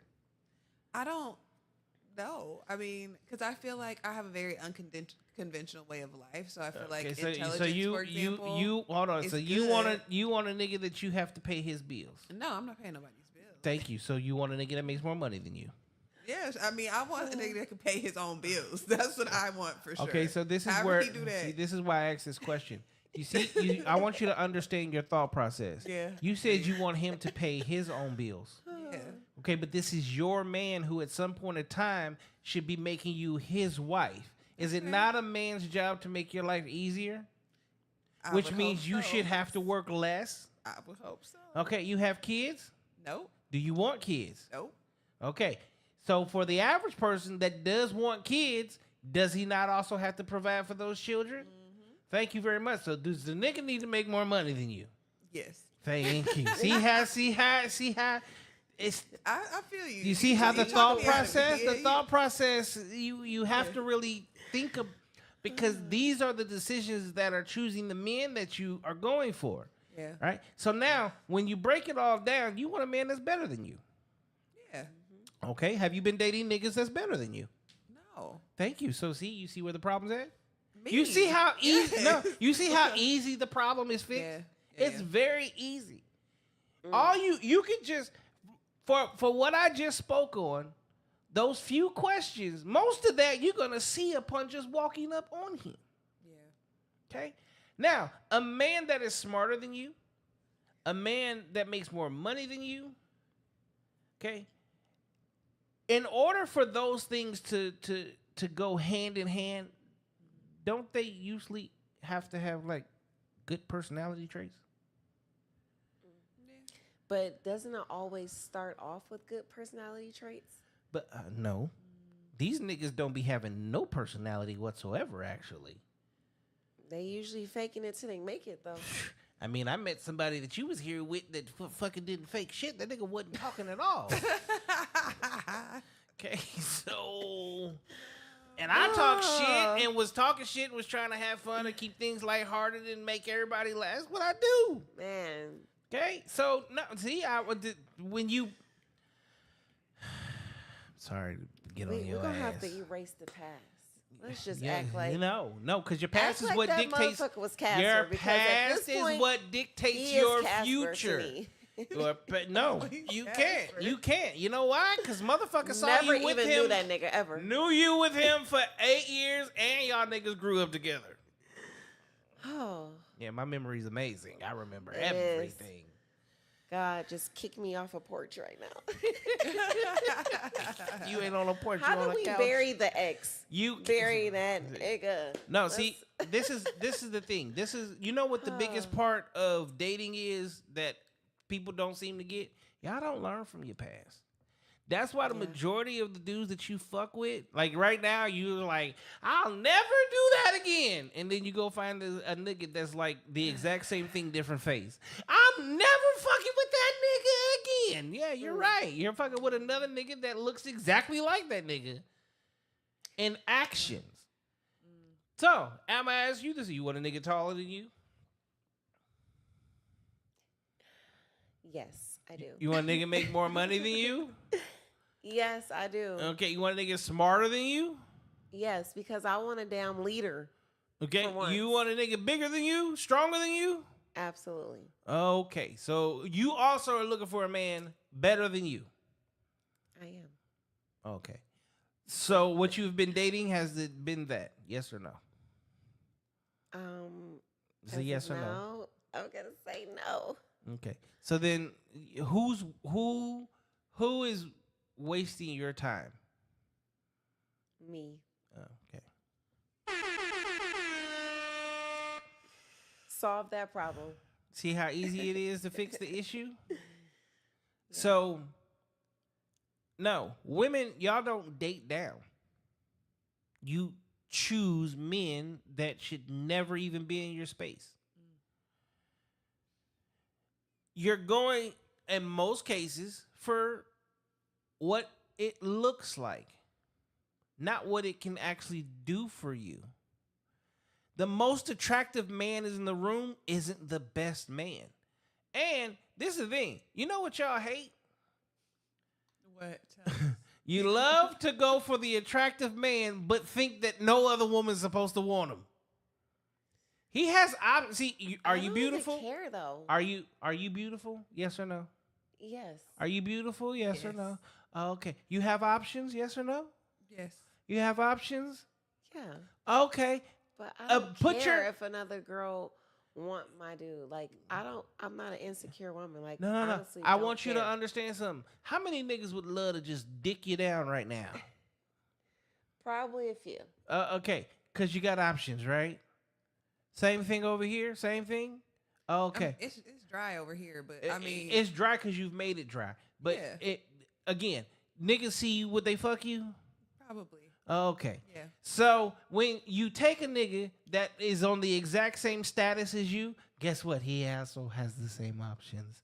See, that females that's just willing to just take the dick. Right?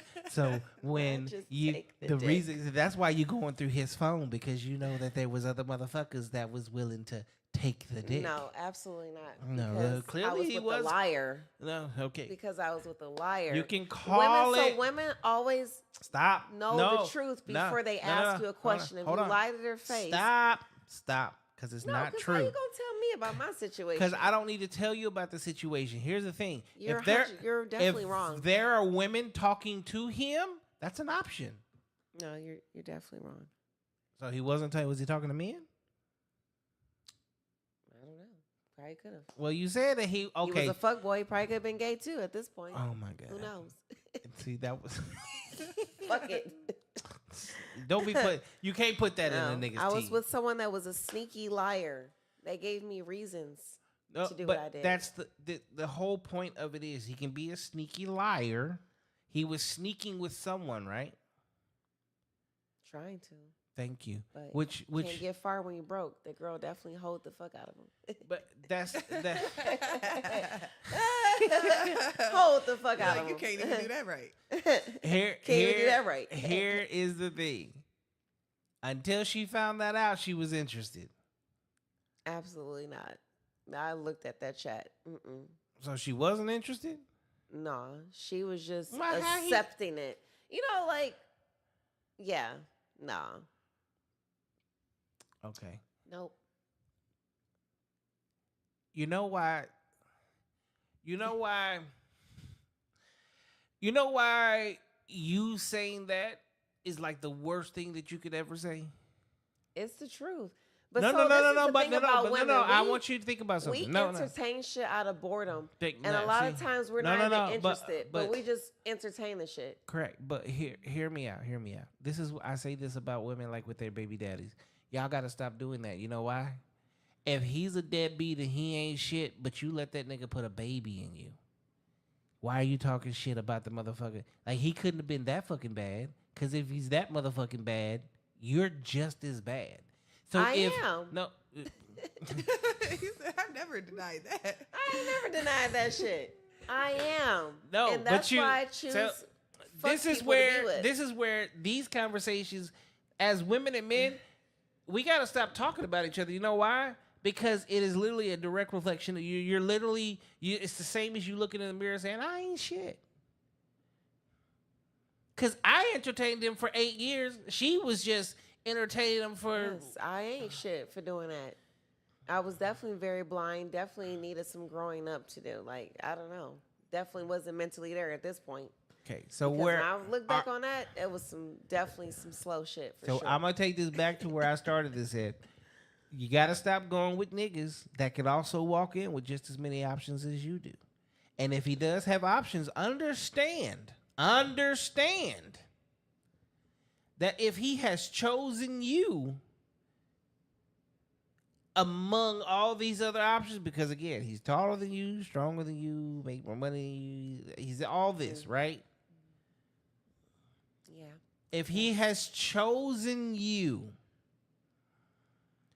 this is where you have to chill the fuck out and be like, okay, let me give this motherfucker the benefit of the doubt and make this happen. Because whether we like it or not, do women outnumber men in this world? Yes or no?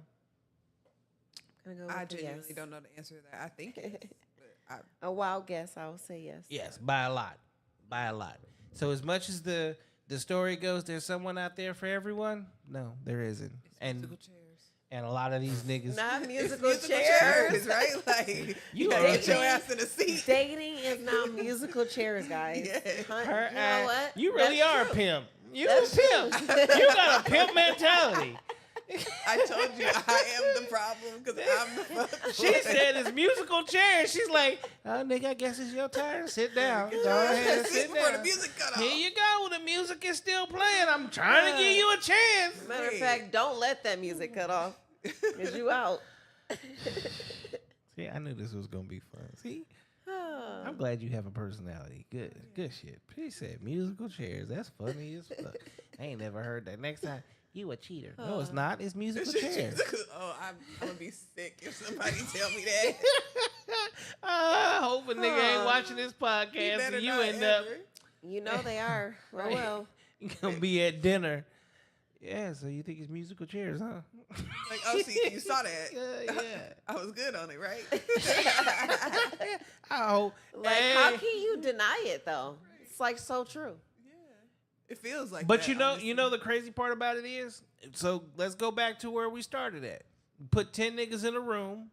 You're only gonna choose 2, and you're gonna friend zone 1. Right? You know why it becomes musical chairs? Because you're only going for the top 2. So if you go into another room, now you're at 4 out of 20. And another room, 6 out of 30. And another room. So when you go ahead and you break it down to the world we live in today, where there's billions of people, guess what? And you're only going for the top 10 to 20%. It is musical chairs, because I say this to people all the time. Look at the music industry, entertainment as a whole. Well, how many motherfuckers been with J-Lo? We gonna take it back there. In the industry, how many J-Lo's of head. these motherfuckers Leave are J-Lo musical alone. chairs? It's how many motherfuckers? Carucci, Chris Brown, Ushers, Diddy's, all these motherfuckers. Do they not date the same people? Musical chairs. But aren't there so many other motherfuckers that's available? But they don't even look at them. Not even an option. Not even an option. When you reflect on that aspect of it, you'll then go, shit, who am I really actually out here not paying attention to? Yeah, that nigga fine shit. He look good, but scan the room. Oh, who's that over there? Like the one that nobody's paying attention to. Well, let me see what he got going on. I work for Forbes. I make $600,000 a year. I decided to stop here to have a drink. I have no kids. I have a house. It'd be nice to have someone to share my life with.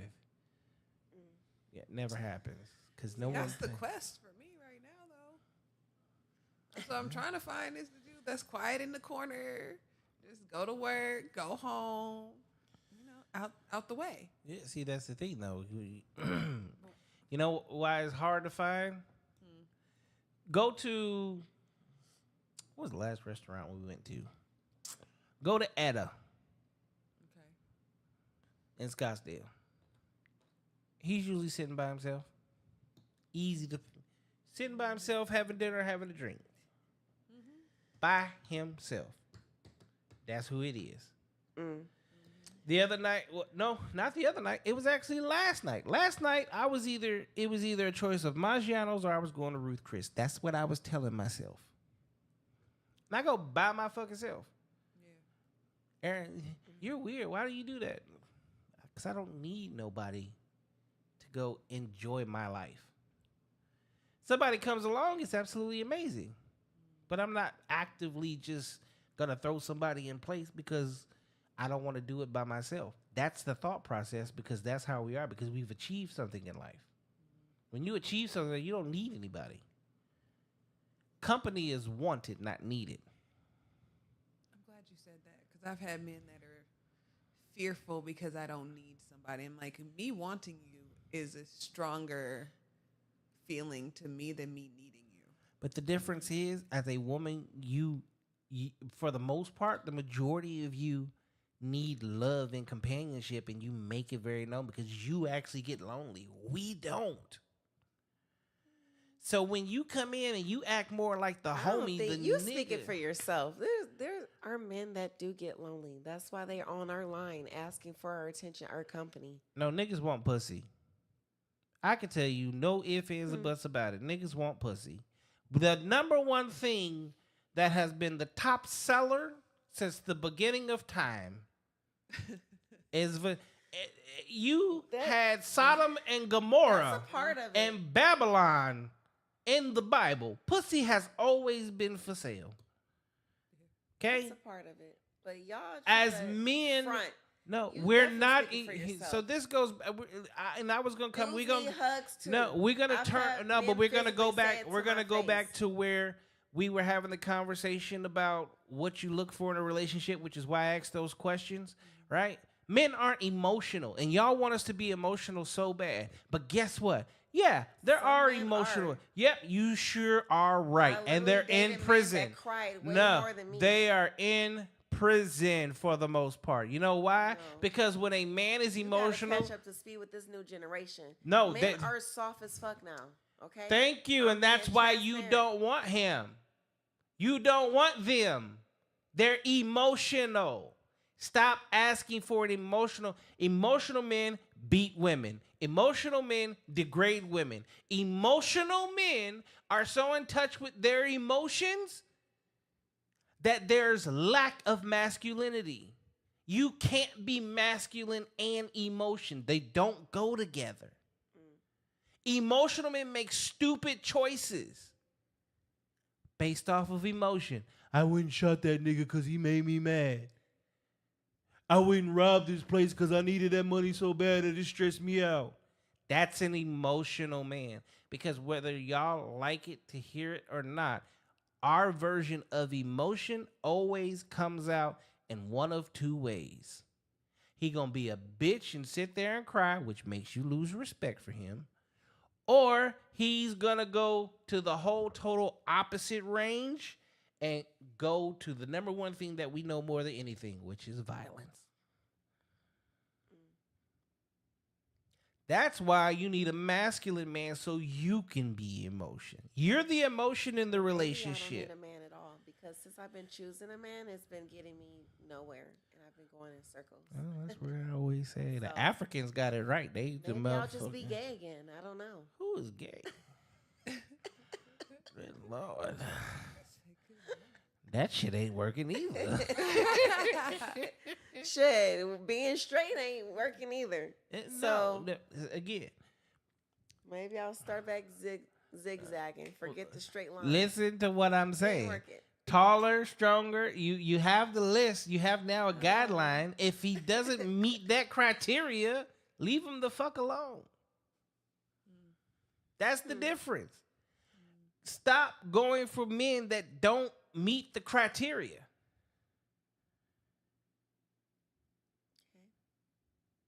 If you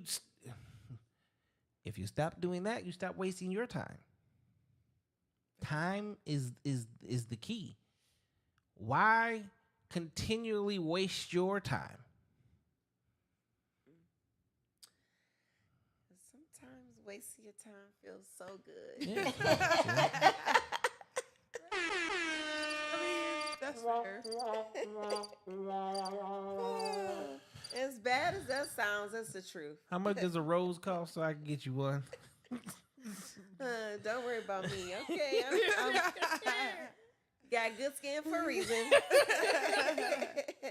I have tools. That's how I've lasted this long. She said, I have tools.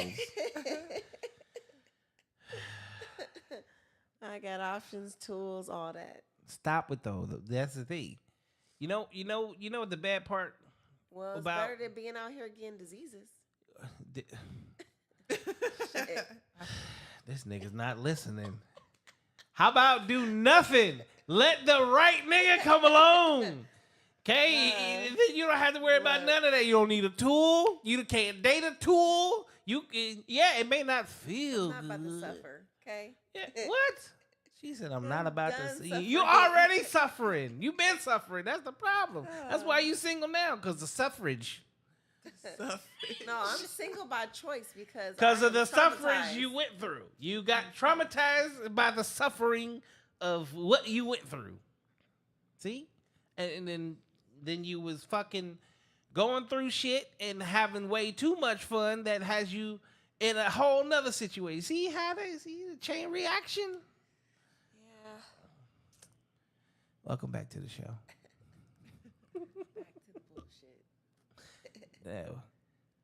I mean, I can save you from the bullshit. I know where some covens is at. You want to become a nun?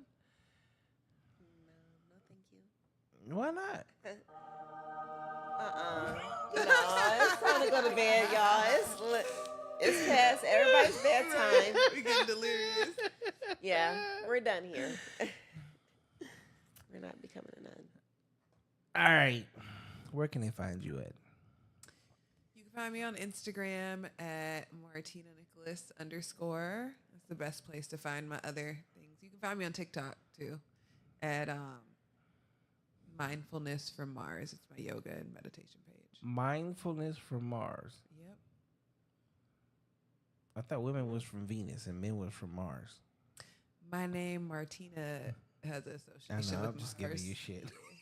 But look, you're not wrong, okay? I didn't never said I wasn't leading nothing. I never said I didn't have masculine energy. You're not wrong, okay? Where they can find your ass at? My number one platform is Instagram. I promote everything on my Instagram, so it's easy to find all my platforms. So that'll be Fee_Dejanay. So that's FE_DEJANEE. Okay, now I'm not done with you motherfuckers. It was just taking a moment to... Look, it's past Okay. my Let us regroup. bedtime. well, before we do that, guess what you got to do, motherfucker? What? What the fuck is a baddie and what is Nickel City? That's So a great everyone question. thinks a baddie is just an attractive woman. No. We have a sisterhood. We are about confidence. We are about supporting each other and representing the brand. So we are modeling for our lovely Miss Cynthia. She owns Nickel City Baby on Thomas. Okay. So it's about sex appeal, confidence, sisterhood, all that good stuff. Business. So, A lot yes, of business. A lot of us have our own businesses, and I feel like that's a misconception, is that we're just pretty women with cute clothes, and it's like we are that, and we have other things going on, and Miss Cynthia really supports that and amplifies that, and we all speak life into each other, and we all support each other's businesses, and we all just are grinding to get our stuff the way we want it to be, and to show up in spaces and support each other, and yeah, it's a sisterhood for sure. Okay. Where's this location at? 28th Street in Thomas. 28th Street in Thomas? Yep. And what's there? What can they find there? It's a pink building. You go inside. It's going to feel like you at a family reunion. The music is Don't say lit. family reunion, because A I good think one. macaroni and cheese, I mean, ribs, wings. somebody might bring you a plate. You don't ever know what's Right, going you'd be surprised. But there is women's clothing, and everything ends in 55 cents because she uses that 55 cents to help clothe women from sober living, prison, just to pour back into women in the community. So when you're purchasing something, but also pouring back into another woman in the community. Now I'm done with your black ass. I'm done with your ass too, because you've been talking shit this whole night, y'all. I'm not going to get him in trouble. I can't get in trouble. Who am I get in trouble with? You get in trouble because my baddies be supporting me, okay? They can support you. We like the beehive. Right. Okay, Honestly. and But like wasply aggressive. Right. Aggressive as fuck. I'm aggressive too. I done had most of you motherfuckers on this show. I got more of y'all coming this week and weekend. Yeah. So, That's how we are. That's how we get down. yeah, and guess what? I ain't been hurt, screamed at, yelled at, cursed at, nothing. All right, y'all. If you get hurt, we did it. It was the baddies. Y'all, they threatening me already. You see? Yes, it's this one right here. This one. I'm snitching, motherfucker. Yeah. Black eyes still happen. They happen. I'm already black, nigga. You can't black what's black. All right, one more time. Where can they find you at? On Instagram at Martina Nicholas _. And Instagram Fee_Dejanay. spell Dejanay, because you know niggas can't spell. I know, right? FE_DEJANEE.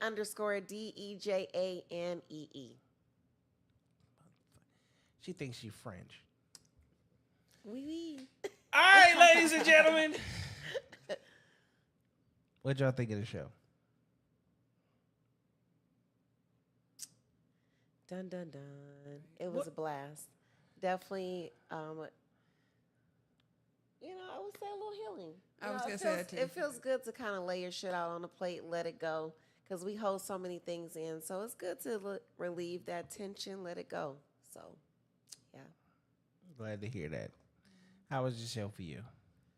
Same. I was gonna say healing, and you may talk shit and say you talk shit, but you create a safe space. And even the other conversations that we had, that's something we're talking about that we haven't experienced really. So it's like it's a dope space to have, something good for the community, for people in general, just to have something relatable that has some depth and some substance.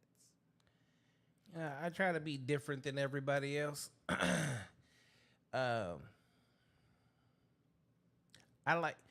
There is two things in life that will heal you. One, happiness. So if I can make you smile, if I can make you happy, even at the lowest time of your life, guess what? There's going to be healing. And you get to have a good time while you heal. And then I like to push boundaries, right? I like to push you past your... See, a lot of times in life, you don't have anybody there that's actually questioning you on shit. They're just going along with the flow and allowing you to make mistake after mistake after mistake after mistake. And they want to be there and be like, but I told you so, or some dumb shit like that, when they're like, let's actually see if we can figure out why you're doing what you're doing so you don't make that mistake again, so we don't end up in this position again. Two, when you push someone, you push them to be a better version of who they are today. Today is the beginning of the best day of your life. So you need to live like that. Fuck yesterday, because it's gone. And tomorrow's not here, nor is it promised or guaranteed. So if you don't do your best today in every way possible, what the fuck are you doing? And then I always say, be the blessing for someone else. No matter what the situation is, no matter how fucked up potentially it could be, like, be a blessing for someone today, but be a blessing for someone totally different tomorrow. And as you go through life, being a blessing to someone else, well, at some point in time, you also get blessed within that. Because someone at some point in time comes and they're a blessing to you. And that's where I say that's the energy. When you give good energy at all times, and there's no such thing as being bothered, like everybody say, oh, I'm not bothered. There's a difference. See, bothered is a lifestyle. Bothered is the moment you wake up, okay, like that's the first blessing of the day because you have life.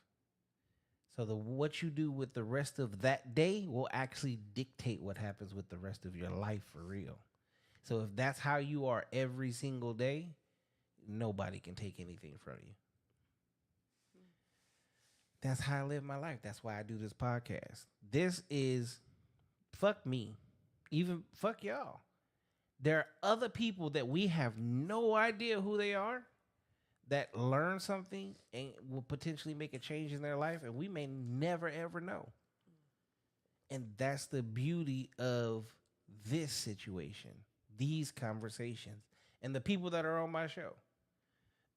Which is why I put anyone and everyone on the platform, because there's no such thing as being unimportant. Everybody's important. Everybody's message, everybody's conversation, everybody's journey, everybody's struggle. Because we all go through it at some point in time. So thank you for being a guest on my wonderful podcast.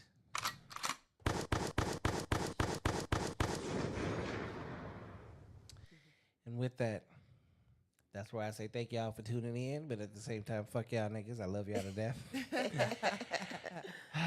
Tomorrow we have an extra special show. It is at noon. Right here. Kick, Twitter, Twitch, Facebook, YouTube, Rumble. We all there. Catch us on Spotify podcasts, Apple podcasts. No Cap Reacts is every